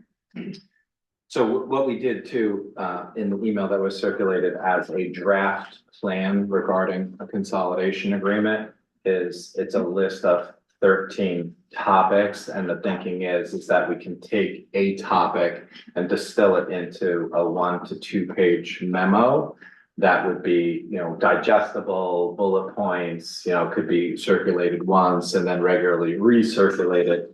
So it's like the main questions, like what's the difference between a fire district and a fire protection? All the various topics that would be discussed as a board, and that we have discussed historically. Cool. So question, Alex. It sounds like there's, first of all, to the agreement. So the agreement came in a little late, but I did notice that it looks like it's an agreement that's based on pricing for different levels of professionals and service. But is there a cost range for the engagement, or is that something that we'll set our budget on and check against? Or how does that work? Yeah, I think that the expectation is that the consultant's cost would be $200 an hour. And we have kind of outlined, things that we need them to do to start with, probably articulate the difference between the dissolution study that was performed in May of 2025 and compare that to the consolidation agreement that the community will vote on later this year. What will be the significant differences between the two? So having, that type of 1 to 2 page memo would be a good place to start. But what I'm asking is typically if you engage consultants, it's often the case that they bill by the hour, but it's also the case sometimes that you have an estimate of the work. Yeah, they did provide an estimate, and I that's didn't in see this, that we updated that a little bit later. Lauren asked for some clarification, so that is an updated agreement. And what was it? It's like 200 hours, divided by however many hours per month. Okay. But 200 hours over a 6 to 8 month period, I think was the target. So we're in the range of $40,000. Yeah, 30 to 40K. Yeah. That would be shared between the town and the village. Thanks. That was and then the second point, the email you mentioned sounds like a really helpful approach of picking the major topics and building sort of like explanatory explainers around them and working through them that way. But I think it would be valuable to have time, and maybe this is something Lauren and Alex will organize with us, to have time where we can make sure that we review that list and make sure it's term I like to think about is like it's mutually exclusive, so that like everything on there is in and of itself a thing, and then it's also exhaustive of all the issues, you know. So it just takes some time to do that well, has been my experience. So I'd like some time to do that, and I'd love to be able to discuss it in as early a meeting as we can. That's why I called it draft outline. So the idea is that, you know, we can add or subtract to that list of 13, massage it, make it better, augment it, all the above. Thanks. It sounds good. So with the proposed agreement with LaBerge to prepare the consolidation agreement, should we be approving that tonight? Yes, I Yeah. also think what's important, because Kitty put some notes on it, which I think are addressed in the In the new version? No, not in the new version. They are addressed in that email that I circulated before Yeah. the meeting. So I think the main thing that we're doing here is like we're using LaBerge for their technical expertise, like they know how to navigate municipal law 17 how to engage with the Board of Elections. They know how to put, you know, the exact nuts and bolts in the consolidation agreement. But I think where we're super lucky and unique is that we're gonna have the Benjamin Center help us with the community engagement piece. So I think our community, you know, some of the points that you were highlighting during your interview, when you were being interviewed for mayor, is just like the community does want to feel like they have the opportunity to ask questions and that they have the opportunity to feel heard, right? So I think that's where our two boards, our town board and our village board have, you know, I think it would be better received if the individual members and you guys as the point people to be the faces of the conversation as opposed to the consultant. Yes, We use the agreed. consultant for the, you know, making sure that the i's are dotted, but we use the elected officials and including, you know, town and village staff to help answer specific questions that are going to come from our community. Oh, yeah, definitely. You know, and thanks for bringing up those points from like my mayor interview too, because, you know, I have so many good ideas with how Lauren and I can like really like be those faces and just be like, hey, we're popping up at this coffee shop, you know, to do our work and we're co-working, you know, if anyone wants to come by and ask us about consolidation, now's the time, you have an hour, you know, just to add to all the other engagement and stuff that we will be doing. Cool. So, oh yeah. So, I received the draft, agreement, you know, whatever, it was 12 o'clock today, and I spent quite a lot of time looking at it to try to flesh out. We actually have until November. We have to get the language for the resolution in August, but people aren't going to vote until November. So we have until November to really make this crystal clear. So, in the consolidation agreement that we received today, I'm not clear why, LaBerge would be facilitating joint meetings when we have just appointed, Lauren and Alex, which I think is I'm not sure why we would pay LaBerge to come and facilitate these meetings when you really are gonna be the interface with the public. So that's just a question that I'm not sure. So in the note that I circulated earlier, so because the contract was already vetted by an attorney last year, we used the exact same Yeah. language. Well, So but just we rejected it in November of 2024. At this table, the town Well, village. no, the village No, we did pass adopted it. It was all vetted by an attorney. So the thinking is like, that's the framework. We're not handcuffed to use every single thing that is articulated. It's like a broad umbrella. It's a list of options. We don't have Is to this do. a contract? I saw it as a menu. Absolutely. It's a contract, and this is a menu, like, that we as the client, you know, like, we can choose from the menu. That was how I saw it. Well, this document is saying we're gonna sign on to what's in this document, and I think we need to refine it a little bit. I can hear people sighing. I'm sorry, but this is a big. I think that it's helpful to think about it as, we're not bound to have them do every single thing that's in there, but we can ask them to do those things. If we don't have it in the contract, it's beyond the scope of their work for us, and we can't ask them to do it. So we might be having meetings with Lauren and Alex facilitating, and then one of those meetings, it might seem helpful if they come in and facilitate, because it's in this contract, we can ask them to do it. If it's not in there, we can't. So it doesn't bind us, it doesn't require that we have them do each thing, it just gives us more options. Yeah, and well, I want to say also on that point about coming and facilitating meetings, personally, I don't think that's an option I would want to use, but it might come up that we might need them. Like, I don't want to pay for them to travel if we don't need to. I'd rather Lauren and I kind of like come up with our plan and make sure any questions we have in advance of such like a session, you know, we can consult with them. That's just to make clear, that would be my preferred approach. But I would feel more comfortable having the option of having them to call in if possible, if something becomes a little too above my head. Moving on to the public engagement part of this. Public engagement support and coordination with the Benjamin Center. So I'm not sure how we envision that working. Are we paying LaBerge to work with the Benjamin Center and then bring those recommendations back to Lauren and you and then back to us?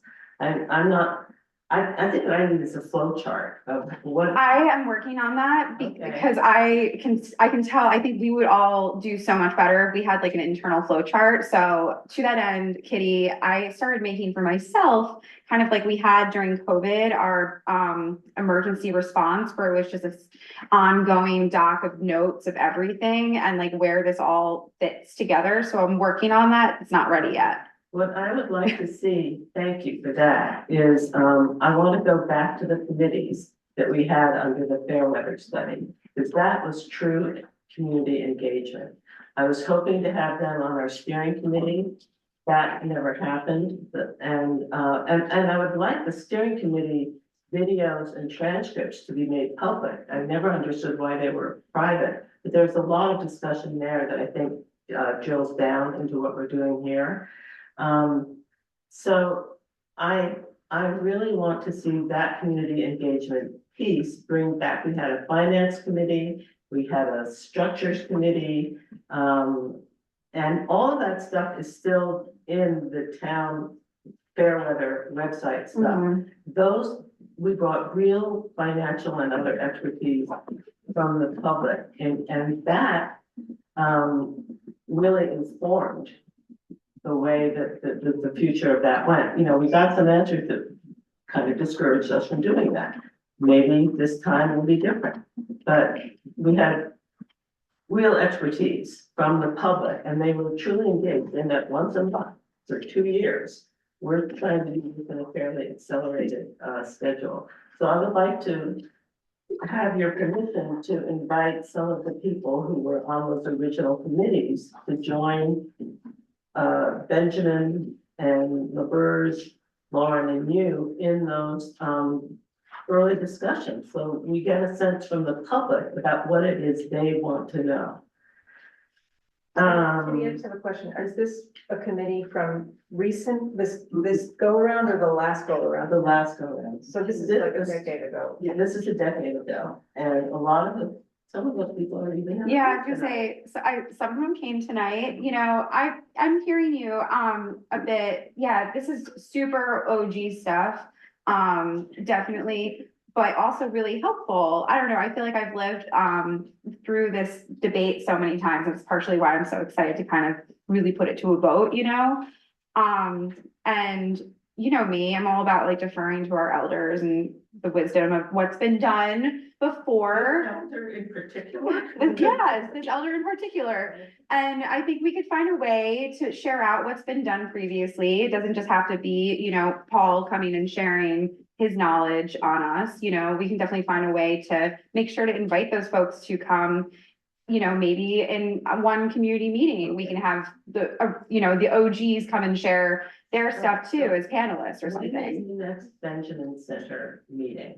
But we were gonna get one pagers tonight, we were gonna get them on the fire. We're gonna have, It's linked in the email I sent you. Oh. An early March. yeah, I know Lauren and I like are going to sit down after this meeting with, the Benjamin Center to figure out some more next steps. So, yeah. I suggest we do the flow chart, but also have a time frame of just key points, and that will give us something tangible to react to. And I think as key liaison, that should be something we work together on. Yeah. I can also share, like, to respond to some of Paul's question. He was asking for audited financials. Yeah. So all of the financials that were included in the dissolution study were from audited financials. And I think what's really interesting about consolidating the town and the village, there's not anything creative going on. This is really boring, an overlap of this on top of that. Yeah. And there's nothing aggressive, unique, creative, interesting, salacious at all about the consolidation. It's basically like, here are your expenses, here are your revenues, make a sandwich.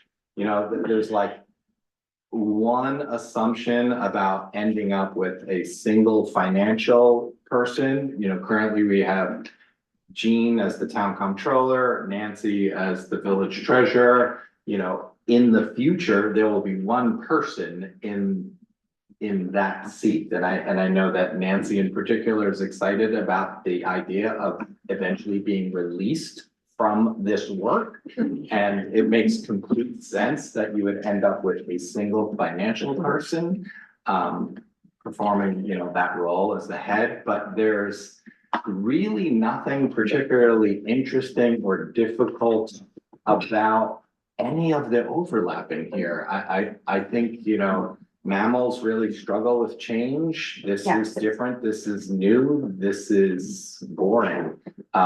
So I encourage, you know, it's like we can go back and ask Kathleen, who is the person with like a ridiculous amount of wisdom and experience as a financial person who works for the LaBerge Group, who put together this financial analysis, and we can ask her for all of her spreadsheets and give, you know, have her do even a presentation to let anyone ask any questions at all. But I sat through, you know, so much of this for months and months and months. It's not exciting, fun. I recommend Netflix if that's what you're looking for. So a lot of what you're talking about is available on those steering committee videos and transcripts. Kathleen does go through those numbers. What we don't see and what I've requested in this agreement is an analysis of why the LaBerge Pauling it's the only consolidation they've done, and it failed. Both the town and the village voted against it. Let's find out why. I can explain why. No, I don't want you to. It's so Tim? simple because it was No, a that is not citizen. the reason. Because I have It was- friends who live in Pauling. Okay. Not because it was a citizen initiated petition. policy of, not talking to each other. We didn't get to that yet. We're demonstrating the problem and then we'll get It to was, that. it was, What I was saying, which is that I would like reverse providing the analysis. I would like reverse to provide us an analysis of how the services and costs have impacted towns that have recently absorbed villages. There's never been a consolidation, but there have been lots of dissolutions. And I would like to find out what the fiscal and service impacts on towns that have recently absorbed villages have been. You know that Orangetown, just the south of us, just absorbed the village of South Nyack. Orangetown is a huge town, South Nyack is a small village, but at least you'll get some idea. It was like 4 or 5 years ago. What does it look like now? How easy was it to create hybrid zoning, to create one planning board? That's the kind of studying I would like to see from the consultants who did that.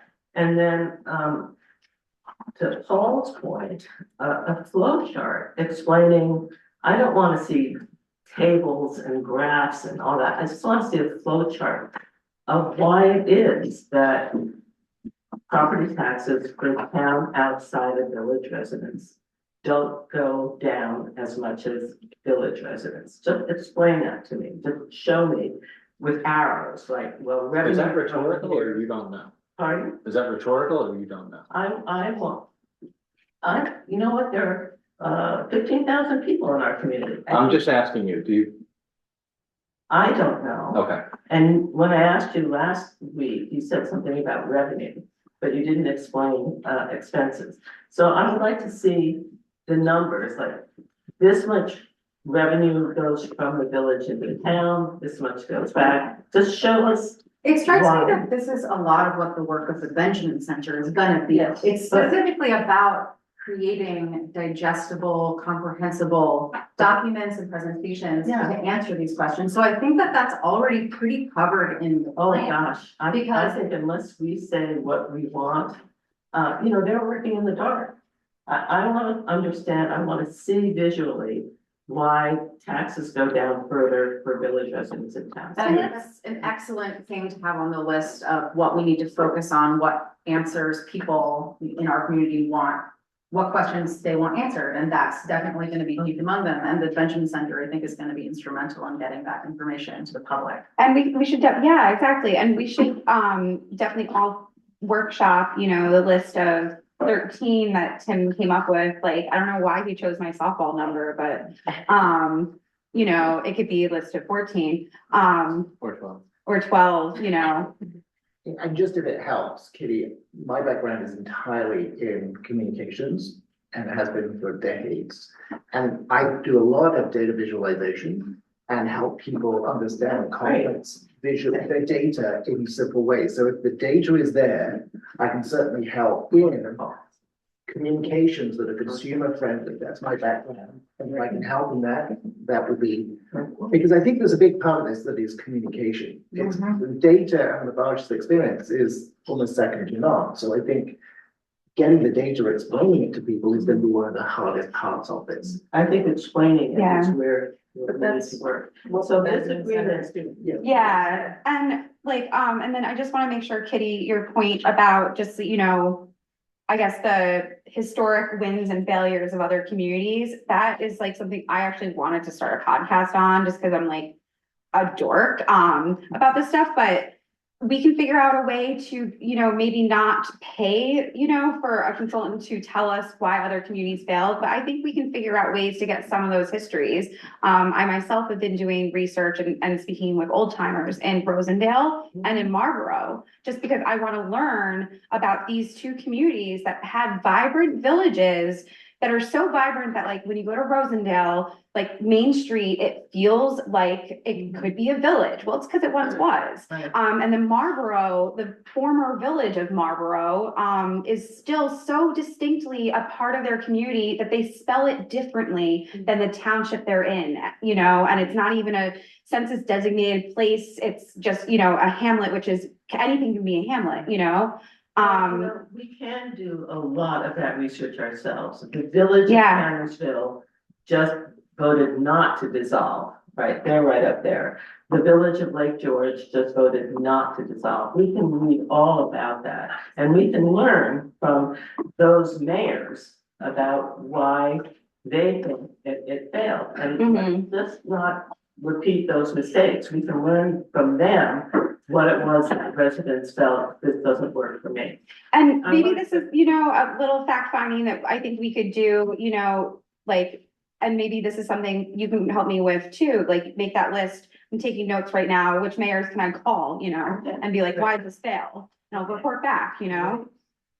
So in section B of this agreement, we did not fill in the numbers. And I think before we vote on something, right, it's the client agrees to pay a retainer. That's not in here. There's no retainer. Oh, then we should just strike that. But it's a 0. Is that what that means? No retainer? Okay. Thank you. It's good to have a lawyer at the table because I did not realize that. All expenses and shall be invoiced at cost plus a 10% service fee for handling and administration. We said no to that the last time we met jointly, that we did not agree to paying a 10% service fee to pay a bill. So I would like to strike that. Where is that, please? Is that Yeah, in C, client shall reimburse LG for actual costs.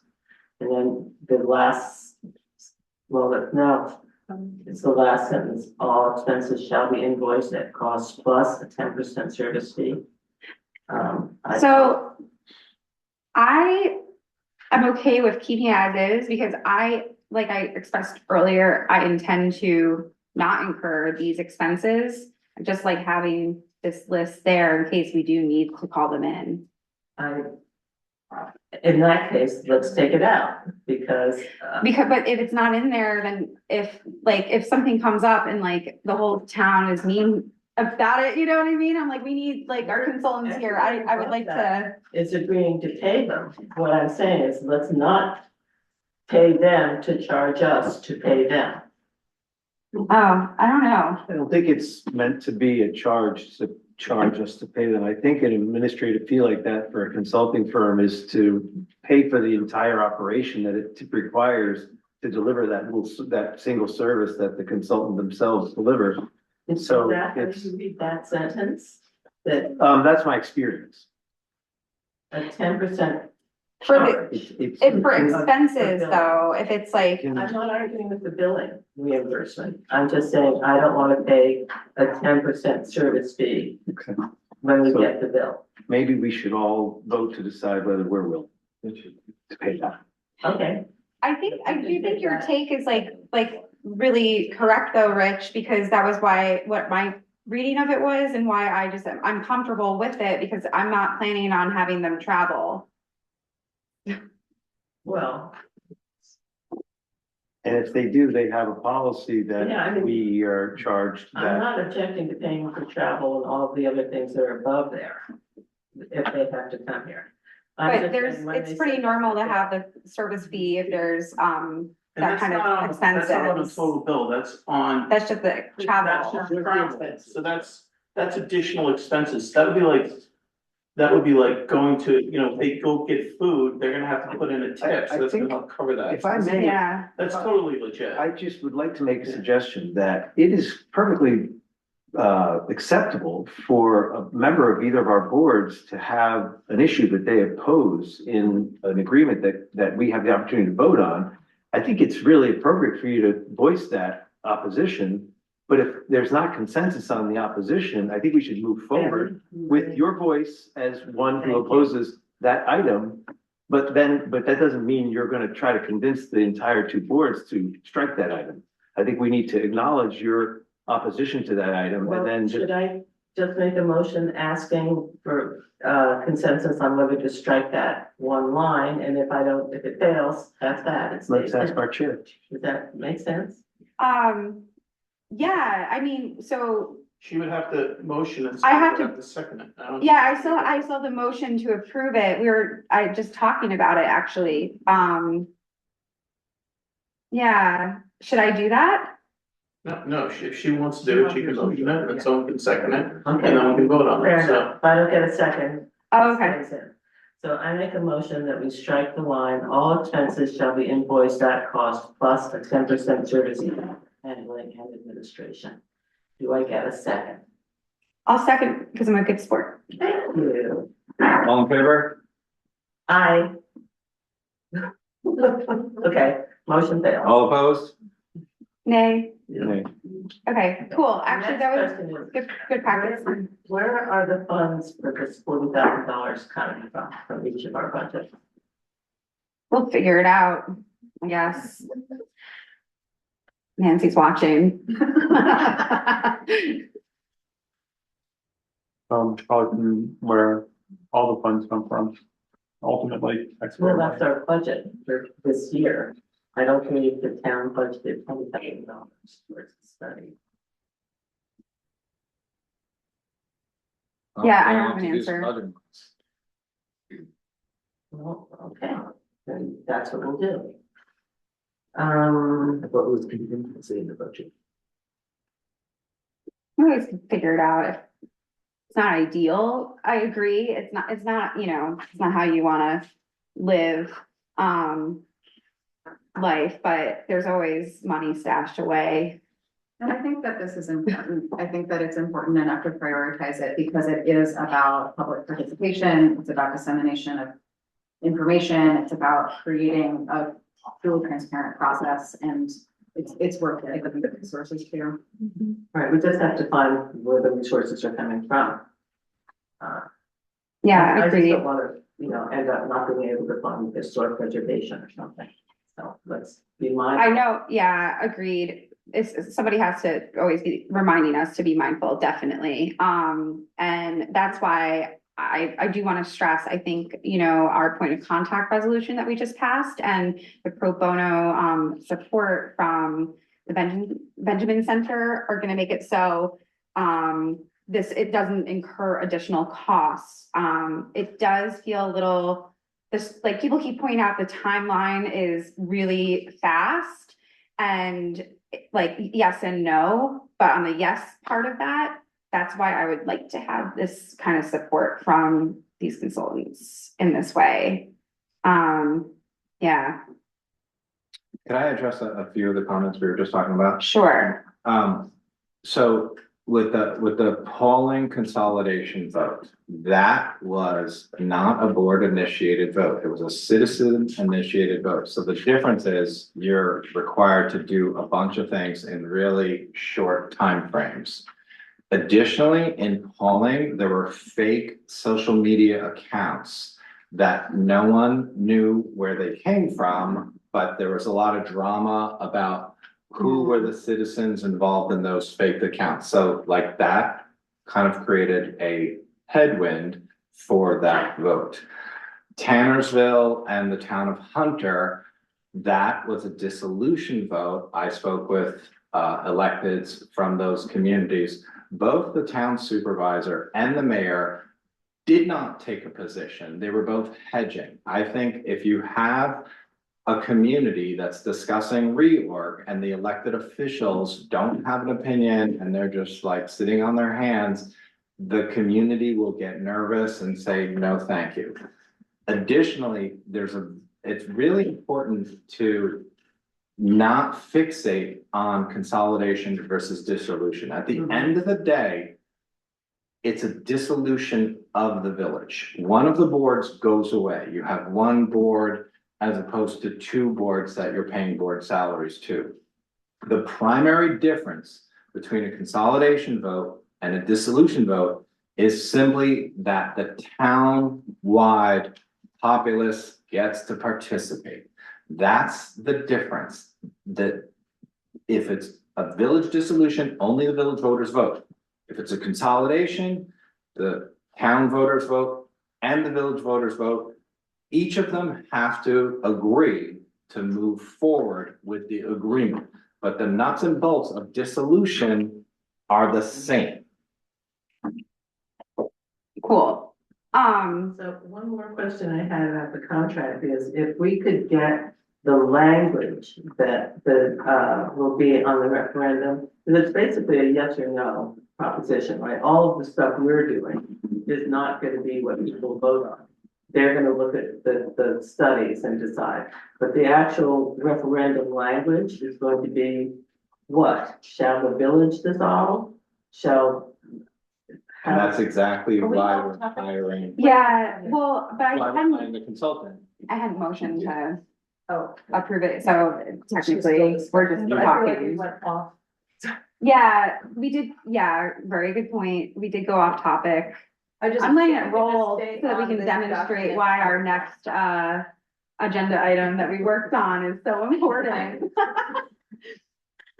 Yeah, so, you know, like, I don't know, lots of really good points are coming out just in general. I think this discussion is really good. But can we just go back to this agreement? Anything else on this? May okay, I'm gonna just motion that we approve this, agreement. Let me get the language again. Our agreement with L'Auberge to prepare the consolidation agreement. Second. Any discussion? All in favor? Aye. Aye. Anyone opposed? I'm going to abstain because I. Any abstentions? Kitty abstains. Cool. Okay, cool. And I took notes and I will go back and watch this too. And, you know, I think it'll help Lauren and I inform our next steps when we meet with Scott with the Benjamin Center, and Katie is gonna help too, and it'll be fun. Okay, so that was also really good practice. Oh, sorry, Ariana, I did not mean to edit the agenda in front of me. So our next item is our joint village board and town board meeting rules of procedure, which would be just for our joint agendas.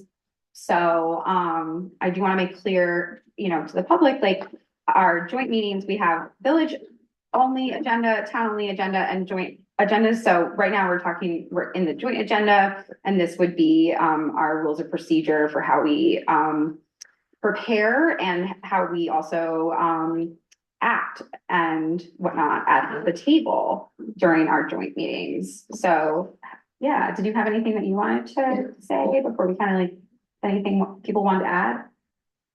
I just enjoyed working on it with you, and I'm happy that we did this, and I look forward to cleaner, effective meetings. Yeah, you know, so it was basically based on our, you know, the one that the village board had, you know, worked on over different years, you know, and had gotten to like a really beautiful place, I think, that you know, former Deputy Mayor KT Tobin and former Mayor Tim Rogers had done a lot of the work on the version that, you know, we had, then Lauren and I sat down and thought about for the joint meetings and whatnot. And I think there's an understanding, or we should just have an understanding that like there is like some flexibility, like it's not, this is not the New York State law, you know, like we're not changing any things that are dictated by law. This is just, you know, our like agreed upon community agreements for our boards when we are at this L-shaped table together and when we are preparing together, basically. I mean, I thought it was helpful too for the town board because we didn't have something like this, so it was a wonderful template to work off of, and hopefully we'll adopt this for our board. And I find it to be helpful, you know, when I first had gotten elected, back in the day, it was one of the village version was one of the documents I always had open, you know, on my laptop or phone. And when I had a print collection, it was in my binder. It still is in my binder, you know, just, it was a tool that when things would get heated, overwhelming, frustrating, whether it was between the board or, you know, with a topic that brought out members of the public who were being like a bit more aggressive or rude, or it was on a topic that made me feel emotional, you know, I had something to refer back to that I knew we had all agreed upon.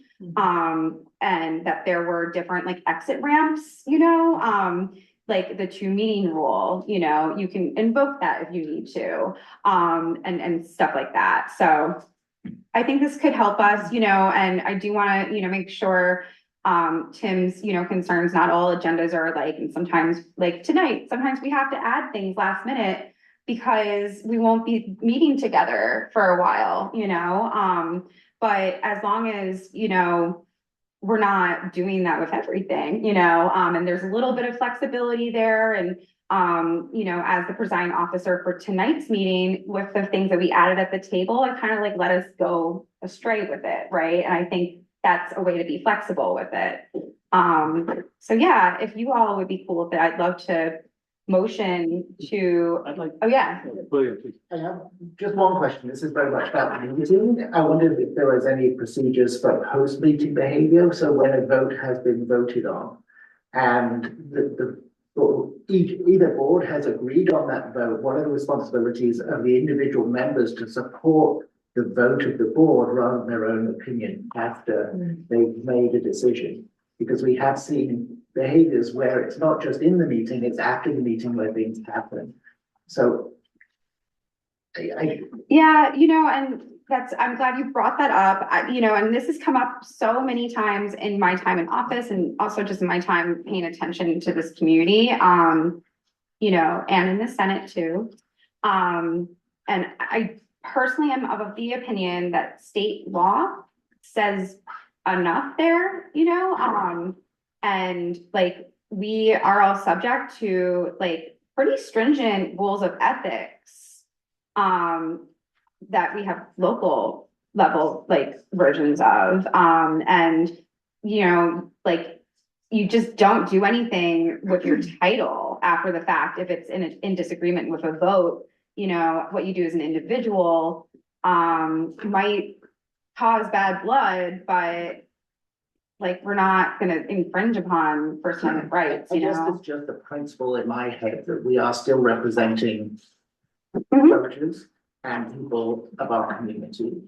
And disagreement beforehand is fantastic. It's exactly what we're all about. But once decisions have been made, I think there is a responsibility in terms of executing and making things efficient and making stuff happen. That if we don't all act in unison on that, it gets slowed down, the process becomes complicated, those things come back and haunt us. And so I feel like there's a real responsibility that once a vote has been decided, that all of the people who sit on these boards have a responsibility to recognize the vote that has happened. And as a member of this board, they can still express a personal opinion, but if they're acting as a board member, they should be supportive of the decisions of the boards. I think the community relations section addresses that a bit. The boards will be conscientious of the image created by the boards, by their behavior at the board table, listen actively and be responsive. I think that, sure that is during the meeting, but there was another part of it that is like everything you do kind of does reflect back on it.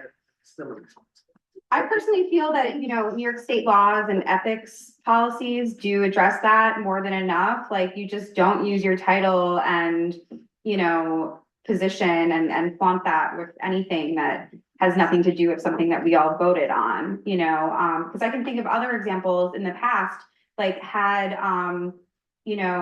I decided to push the vote to set a public hearing for rent stabilization when we actually had a vacancy study that did show that we have, the crisis that we all know we're living. And if I had rallied 2 other people at the table that time to vote to put that public hearing out there, that would have put Tim, who was the mayor at the time, in a really bad position. And I wouldn't have wanted to have tied him to agree to that vote, the terms of that vote, you know what I mean? Because his input and his thoughts on that whole thing actually shaped the law that we are going to vote on a resolution support of tonight, really important, insightful stuff. Granted, I did not push that vote because we worked well together and, and there was other stuff at play, but I really could think of examples where I would want my colleague to feel free to explain why maybe they abstained or voted no or something like that. I don't want to limit that. you know, but I do think, to that point, at the tables, I've been struggling with how to relay to the public who here is actually voting members, you know, and that is a point too. And I'm realizing I actually should be yielding time to you, you know, Deputy Supervisor, at these meetings. I didn't figure out how to address it, so, that just came up too, you know, so keep yielding time to a non-elected, non-voting member here, who we love and support and appreciate, but yeah. How do we fix this? Yeah, how do you? I just want to say that I wholeheartedly support someone who does not agree with a vote to exercise their First Amendment right and say the board made a stupid decision. I think that was a terrible outcome. I'm all supportive of that. I think that's completely fine. But I just think what, you know, to the point you made about a board member using their title and then assertively trying to blow a situation up by like contacting officials in Albany and you know, making other accusations, like those are lines that should not be crossed. Right, and that's addressed by the state law and ethics stuff, yeah, that's the kind of stuff that, you know, there's an entire agency called Poland that deals with all the time, you know, there's an entire white collar prison full of former board members, you know, that have crossed those lines, you know, I mean, maybe not, people get away with crazy stuff these days, but like, that's addressed, you know, and that's why in my email about it, I had referenced Shelley Silver. I was like, who gets the throwback? You know, like, don't go that way. You know, like, maybe we could just all, you know, go back through, you know, all the rules that we're beholden to. I think they're referenced here, but I don't think we need, I think it's a good idea usually to not try to rewrite the state laws that we are beholden to. You know, and ethics things and stuff. I think those are covered already. We all like did our oaths of office and stuff. Alex, can I share something? Yeah. I'm sorry, I didn't want to interrupt you. No, I'm like, keep going. Thank you. You know, as I was reading these rules of procedure and reflecting on my brief time serving as trustee, you know, there's a rule of procedure that shares that the member once recognized should not be interrupted. And I think that's really important for us as a board. And I've actually seen in my short time here interruptions in dialogue that I don't think are healthy for the way we function together. And what I've also seen in my short time, and I've seen this in lots of other settings where we're working together on complex topics, is that it's pretty quick at times that people move off topic and begin speaking about topics that aren't the item that we're currently commenting on or voting on in particular. And I think that there's some real inequity to when that happens at a board where the others at the board table don't have not prepared for that discussion. And that discussion begins happening and even begins happening among more than one member. And now it moves down the path of like some form of like, you know, isolated consensus, but has nothing to do with the members who had no idea we were going to talk about that thing today. And that's especially harmful to the ability for new people to participate. And so I want to both acknowledge that members should be not be interrupted in dialogue, and I feel uncomfortable with times when that's happened at our board. But I also want to yield to the power of the chairs of our meetings to please interrupt when necessary to say that's a really important topic. And it's you know, it's on the list of 13 that we're going to move through over the next many months, but we're not in a position to talk about this now, and no one else is prepared to have that conversation, and we should move forward with that continuing. Yes. Yeah, I'm gonna agree with you. That's, we tend to get off topic here. I think that's part of the problem with the board this size. And I'm also gonna agree with them about the free speech thing. Free speech is absolute. We need to fight for that every day, and we can't to pretend that to put anything that to restrict someone's speech is just a horrible road to go down. I can't imagine like telling someone they can't talk and like move to Russia. It's just awful. Don't do that. Yeah. Thanks. Can I highlight the section, in the general rules of procedure? So after the part about interruption, which I'm glad like both Rich and Alan, brought up. And then also brought up during the previous discussion, which was so good. There's the part about any member may call any other member to order, you know, like it takes, I know you guys are town, but it takes a village to make a village, you know? So I think that line right there is really important, you know, and we all need help. And Tim and I have done this together for too long, and I'm just gonna acknowledge that too. Like we could talk about this stuff forever, because this is what we've been doing together forever, you know? So you guys all need to help reel us in. I think like that part, like highlight that part and remember that part. Any member can call each other to order. How does that work? Like without interrupting somebody, somebody's going on about something, and they digress and they look at their emails and they whatever. How do you interrupt that process and bring it back to the topic at hand without interrupting somebody? Right. There's a gavel, there's a gavel in the closet. There is a gavel over there. No, yeah, and this is where like Roberta's rules of order come in, because we're not doing Robert's rules. I think, you know, I always say wrong phrases, so I'm always like, point of information, point of order, you know, anything like that, or.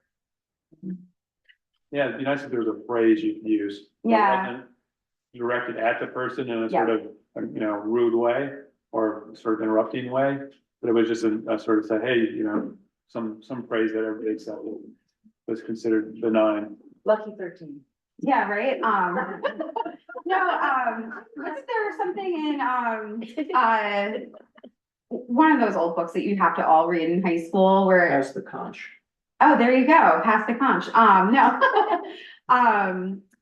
I think it was like just interruption, and like the students all yell like interruption, so we don't have to yell, but I don't know. To piggyback on that, I had a question about, the section at the board table. That is, if a discussion has gone on too long, the boards will allow for limiting of debate to a set period of time that was required to two-thirds vote. Similarly, how do we, if something is going on for too long, how do we respect the speaker and not interrupt, but also move that forward if it needs to happen? So, yeah, the way I've seen that come up with a few times in the very long ago past, it's come up is, you know, like, hey, motion to, or like I move, which one is it? Sorry. Like I motion to limit debate. Can I get a second? You know, I think anyone can kind of just. You know, I think if we can get this down, it'll really make things much more effective. Yeah. But also it'll force people to prepare and disseminate information. So Rich was saying before, beforehand, which again will bring the topics, you know, the things will just be discussed in a much more efficient and effective way. Well, we're gonna get that. Yeah. I think if we had observed the 2-meeting rule, which I forgot about, but I'm very glad to see in here, earlier tonight, I mean, I just needed more time. Well, we didn't, See, it's a, can't help ourselves. Anyway, the 2-meeting rule here is great, and I think when we find ourselves getting bogged down, that might be the time to say, you know what, we need more time for this. we didn't pass this yet. That's the thing. But I think that's a. So really next important time, thing. yeah. Can I ask about how to enact a 2-meeting rule? Does it also pass by motion, or is it just anyone can invoke it? Anyone can invoke it, and then everyone has to be like, okay, that's fine. We didn't say any sort of majority vote on it. The village version didn't really ever have that. Usually when I saw it, it was like back when I was clerking, and people would say, I need the 2-meeting rule, and the rest of the board would either be like, okay, or if something actually had a deadline, would be like, shut up, you know? I think it's, Yeah. it's a useful tool as a suggestion. I've Yeah. also seen it regularly used. Like when someone doesn't want to move something, they just invoke the two-meeting rule. That's my concern, is not creating, I would love to, I am so grateful for all the work that Alice and Lauren did on this. I think it's so thorough and so thoughtful. And that was just one question that I had about, how to make sure that that doesn't, derail every meeting, especially as we're embarking on this joint process, that it still takes some finessing and is a larger board than we're used to. So I was curious if we could think of a way to put those mechanisms in there. Should we have that also required by a 2/3 vote? I liked it worked okay casually, I think, in the past, but we are a bigger group. Here, let's just add I that. think that's a good idea. Keeps it from being arbitrary. Yeah, where's the 2-meeting rule? Okay, here we go. You're right.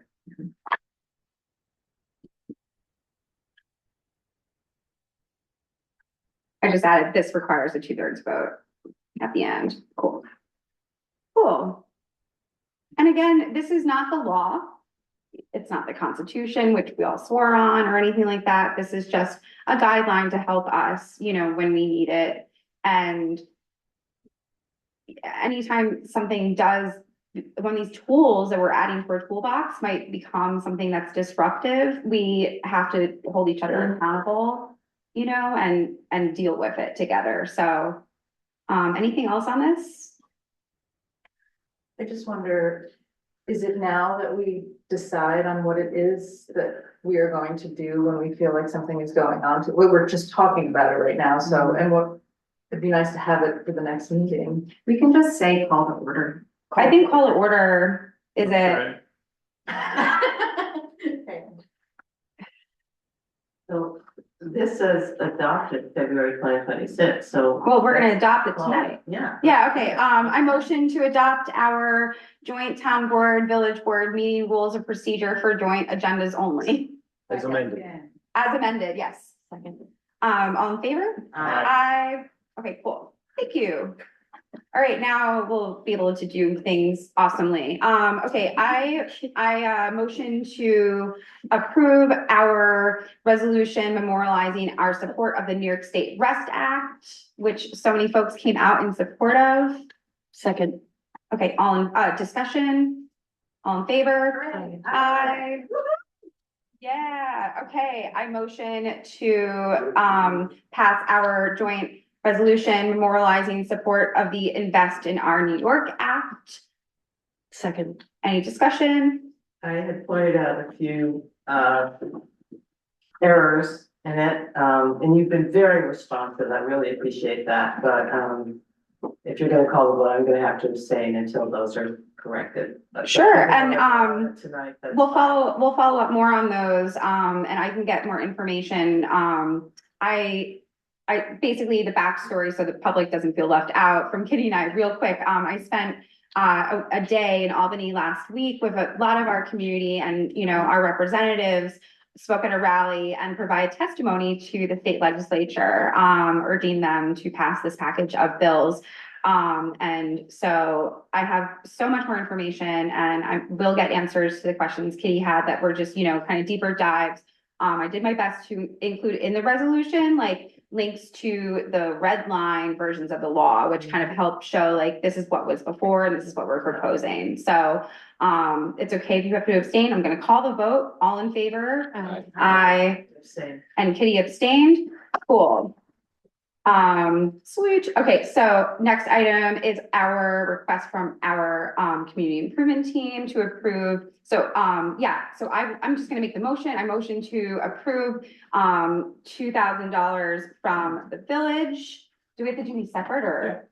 So Okay, so I approve $2K from the village community improvement team as a contribution towards the total $16,000 for hardware for the banners and other flags.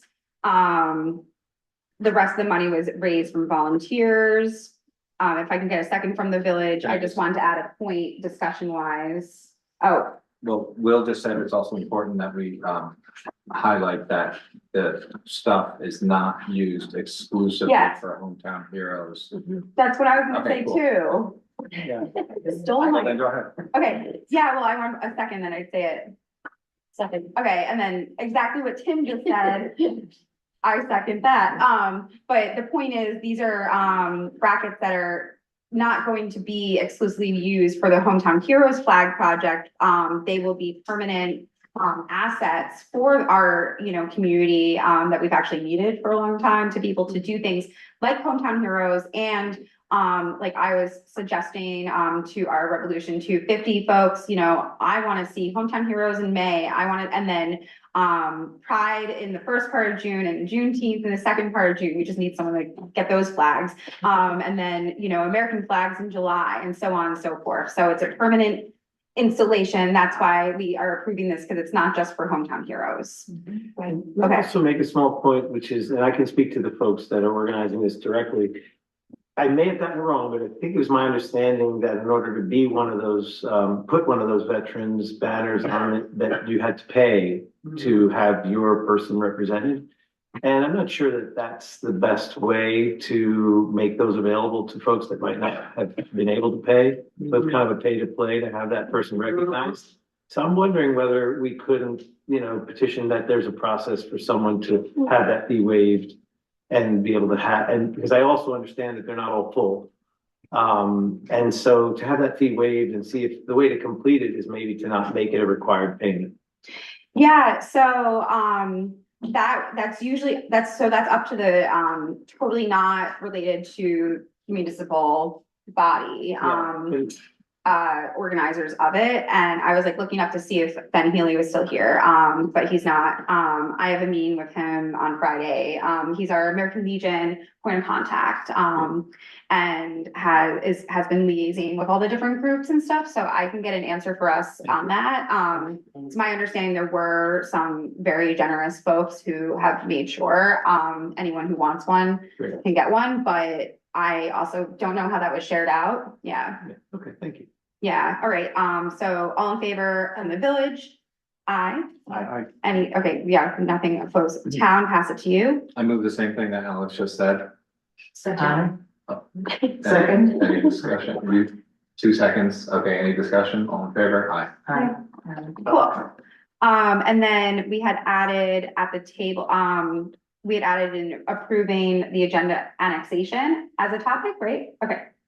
Right, so we have a draft resolution to address the possibility of annexing property that was under review by the village planning board. They approved seeker. So this is a 200 unit, approximately 600 bed complex that's contiguous with their village to the south of the university.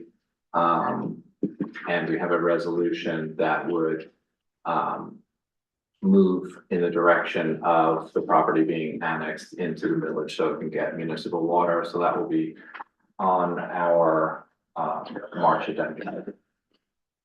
Cool. Any So, questions or comments? I don't see a resolution. When you said there, we have a resolution. Yeah, you received the resolution in your inbox. It's not in this agenda. it's for next time. This was just an announcement to share with the community that a resolution has been composed and. So I had a question about this, there seems to have been a contentious back and forth between village and town about annexing. And we're getting copious emails from one of the attorneys about the findings and everything that's occurred that they're paying for. And I'm not sure what the right course of action is to move forward in terms of where we are. We're on the board and we didn't make any of these decisions on this town board. I'm afraid to vote on anything without really having maybe like a historical review, because this goes back to 2021. And I don't know if some of this is just a moot point, because I forget what it's called, you were the interested party or the what is it called when, like, the village? The village board was the lead agency. Lead agency, thank you. So if the village board is the lead agency and decisions were made, that's. The is village that board, it? not the village The village. planning board, sorry. Oh, Yeah. So does the town now have any say over what happens? Yeah, the town Yeah. has to agree whether or not to annex the property into the village so it can have municipal water, so the apartment complex can be constructed. But that's the only thing on the table. Annexation. Okay, so the past of, if this was a benefit to the people, the pros and cons. No, if anything, the town board didn't participate in the review. And the village planning, or the town planning board, which you were a member of, actually voted in favor of the village planning board being the agency. Yeah, I wasn't on, that was your, that was 21. So. But that was, the findings came back that it was not a benefit to the people from the town attorney. Do we discuss that, or is that a moot point now, and we just move on and talk about annexation? You read the document and you make your own decision.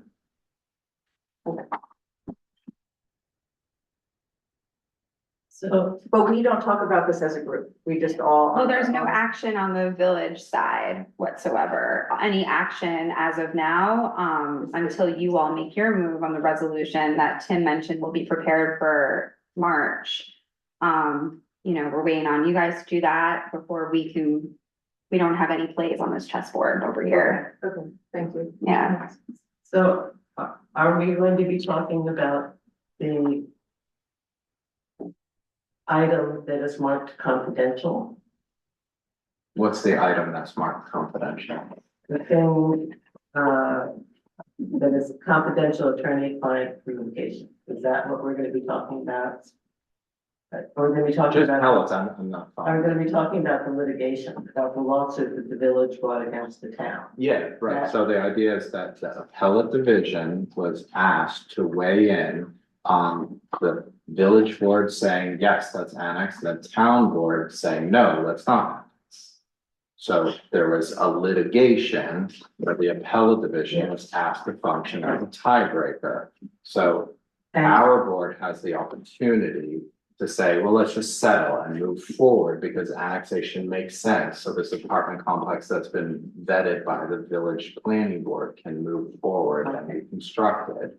So we can collect recreation fees, add housing, have 15% affordable units included, provide the apartment complex access to municipal water and sewer, which is required if it's a property that's contiguous to the village. So will the annexation and settlement be bundled together? Yes. At the March meeting? Yeah. We will have the opportunity as a board to vote to settle the litigation regarding the question of annexation. This seems like we should be discussing this at the town only board meeting, because it just has to do with the town. Yeah. No, there may be a function within the resolution that will make it so it's both a town and village board action. And that was the suggestion of the town attorney representing the town, Victoria Polidoro. Okay. And that's for our next meeting, right? Our next. Yeah, we could either do it at either a joint meeting or we could do it individually at our next. But we're not. We're not doing Nothing anything right now. We're exercising the 2-meeting rule by discussing the topic as a placeholder so that we're prepared and warmed up and ready to take action or discuss further at the subsequent meeting. I'm sorry that I didn't have the foresight to just have it written on the agenda in advance. And thanks to Tim for Now we saying have, it tonight. Yeah. now we have a month to process and examine and come to our own conclusions, Yeah. not me. Yeah. But potentially you. Potentially us. I was on Will has been so helpful as always, like walking me through it. And I was like every single step. So as soon as there's something that does involve us, I'm calling you guys. I can add that Will has been incredibly unhelpful towards me because I'm very knee-jerk used to calling Will, and he's like, Tim, can't talk to you, Tim, can't talk. Yeah, exactly. Thank you for making that point. That must suck. Yeah. Kidding. The document that we're gonna be talking about is the settlement proposal.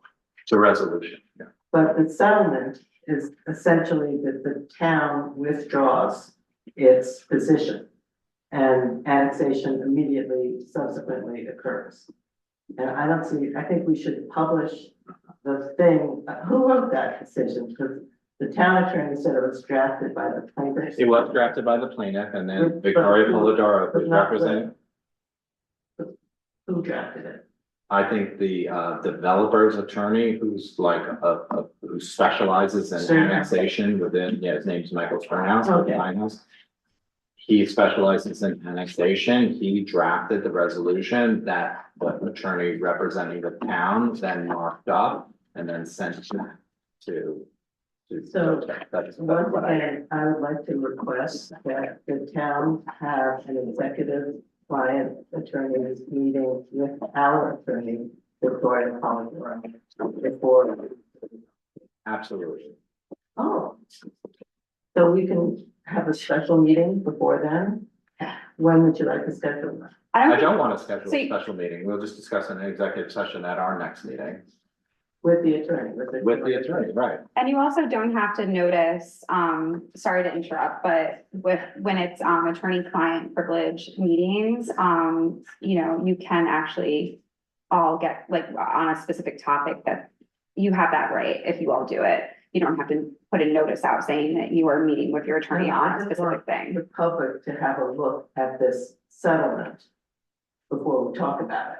It's all marked attorney-client confidential in our emails. So it should be published on our agenda, right? Is there any reason we can't do that? The resolution is not confidential, no. I don't think But the so. settlement terms, those emails are. Yeah, I'm fine, wallpapering it wherever we need to wallpaper it. Okay. Should we check with our attorney as well? Yeah, they'll counsel us. Okay. So, Counsel us. cool, and you're all good? Okay, so we're done with do I motion to adjourn the joint? Yeah, because you guys are done, right? Yeah, I'm moving to adjourn the joint meeting, but we're not over yet, because you guys are going. Yeah. Okay. Just a second. Okay. Yeah. All in favor? I motion. All in favor, aye. I motion to approve the consent agenda. Yes. Okay. All in favor? First business agenda item is a request, for some liability insurance to be waived for an exhibitor at the, community center. So this is customary in that the lawyers always give us for liability insurance. My take on this is that we regularly have liability insurance, but attorneys always want to ask for it. So a best practice that I've gotten used to is you include it in agreements. And, larger entities will have insurance, they'll provide it. Smaller entities will not, then they will technically ask for a waiver. So I'd like to go ahead and agree to that request for a waiver for this exhibition. Someone want to second it? Second. All in favor? Aye. Authorized to approve the February 26th warrant in the amount of $2,491,767.06. I'll second, but it would be great if you could, post a link to it, so we want to chat before we do that in the future. Sure. I don't know why that wasn't there. Maybe because this is a village agenda. So if that's an oversight, that should have been done. That's okay, we'll work it out. Next item is related to the seasonal workers at Moriel Pool Park. I'd like to move forward with this, rate schedule. Someone second it, all in favor? Aye. And fourth item is authorization to approve hiring Scott Harrington as a seasonal laborer starting April 5th at a rate of 25 an hour, not to exceed 180 hours. Go ahead. Or something, Sean seconded, and then a question from Lauren. Just, his position might separate, different than everybody else's. Different rate? Why is it different? I don't know, it was just pulled out because it's. So we don't know what the person's position is, they're just a laborer. I guess they're just like a more senior I can tell you. person with more responsibility. It's a person that's more professional than pool, does, will help with electronics, plumbing, pool. Actually, pool plumbing that they're specialized in, that's why. That's, thank you, Chris. Yeah. Yeah, $25 an hour for plumbing, that sounds like a really good rate, like sometimes that's my toilet. Thank you. Yeah, that's a deal and a half. Usually a zero on. Okay, so all in favor? Aye. And then fifth item is authorization to approve the revised legal agreement as discussed with Emil Svensson for Gordon Svensson's legal services for the town of New Paltz. Second. All in favor? Aye. And Like Sam, did we add funding the historic preservation commission over the time, that's part of the agenda? Because I started to do it and then Alex said, we're in the joint agenda. yeah, we can, let's add that as a final thing. Okay, because Joe is still here. He's still here. Okay. Yeah, thanks for reminding us. Okay, so the next item is that it costs $100 a year to be a member of the Ulster County Supervisors and Mayors Association. I move that we pay for that annual expense of $100. Second. All in favor? Aye. And then request authorization to use HO7 capital funds for engineering services. So this is where we used Rick Alfondre's firm to help us with some documentation that was included in the grant application that we submitted to the US regarding the 20-year history of this building. Second. All in favor? Aye. And No. This is only related to this building. We're still not looking at any other sites or buildings.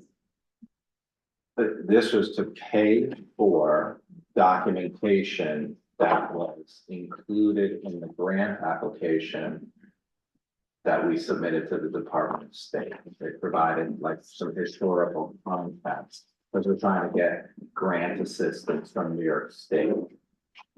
For this building. Yes, To become the new kind of municipal center yes, without looking at any others. that's correct. No. Cool. And, okay, so let's, before we do it exact, let's do, the HVC money. Someone wanted, William, you want to describe that? Well, I think Joe Schneider, but. Okay. Okay, well, tell me what we're voting on. That we're gonna allocate, we're gonna match the village allocation of $2,500 towards the resolution 250. Sponsored by the town historic preservation commission. Okay, So moved. well, that, you did the motion, someone want to second it? I have a question. So is this to be reimbursed to the town as was pitched at our last meeting, or is this just free and clear to the APC for the 250 celebration? My motion is just to contribute $2,500 towards the town's.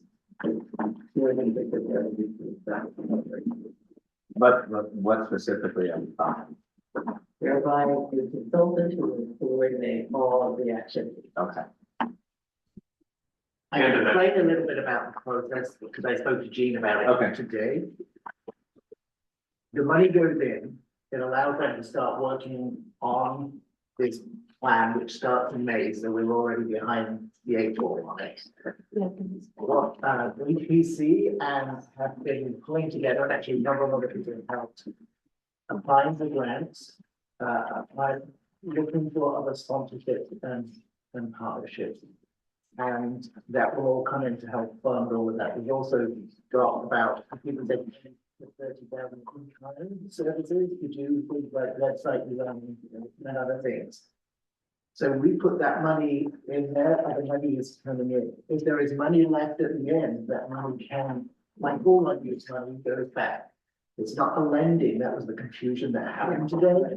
It just, if there is more money at the end of the day that we haven't used, and we use the other funds first, preferentially, but we need that to get started because those other funds have not come in. Right, and to clarify, it was not a loan, it was an advance on the grant that we were. Right, thank you much. But if we don't get, we just got to be a bit careful with that language. We don't want it to be a loan for. No.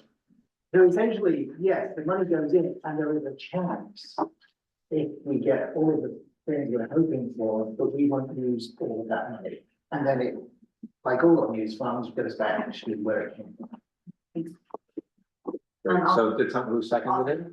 Okay, all in favor? And then I wanted to add something to this agenda too, so. I'm sorry, I just wanted to apologize, Joe, that you had, it came off the agenda. I know it's a person's fault, we have a lot to, thank you, appreciate that.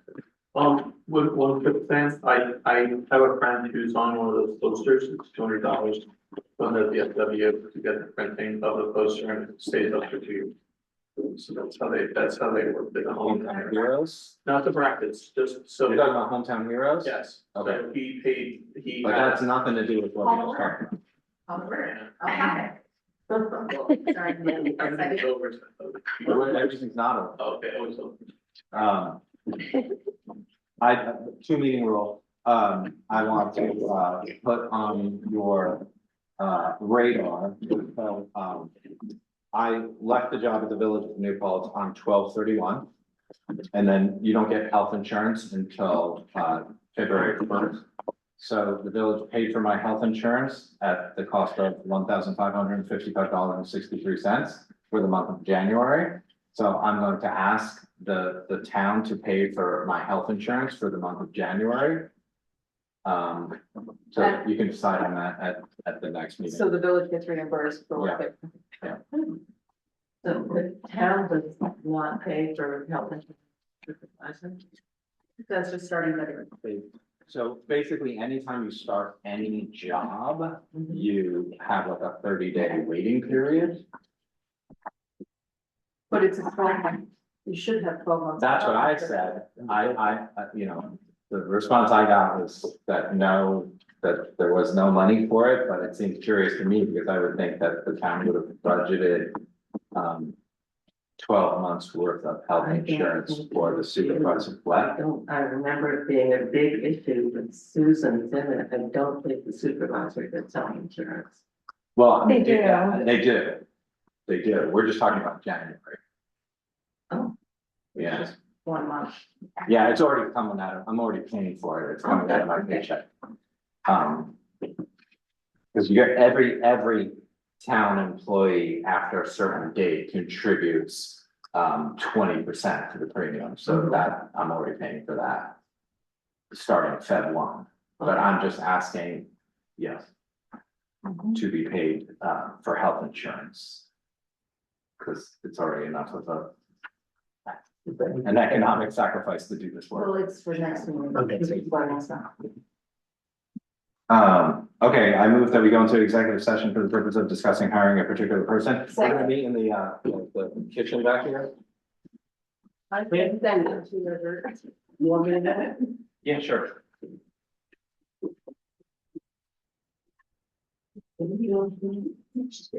Speak for a second. No. I never did that.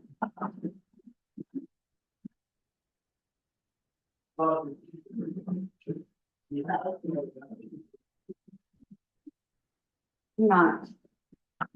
gonna mute it. I'm over here. I don't know. Or I can. Yeah. It's bringing me back to my assistant meetings when people could see us talking, you and I.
Stop talking about everyone. Stop talking about it. So, So I move to leave executive session and Lauren seconded my motion. I move that we hire Tyler White as a police officer at step 6. And the start date would be March 6th, 2026. We get everything in there, Matt? Okay. March 6th is start date. Yeah, good, okay. Second. All in favor? Aye. Move to adjourn. Second. All in favor? Aye.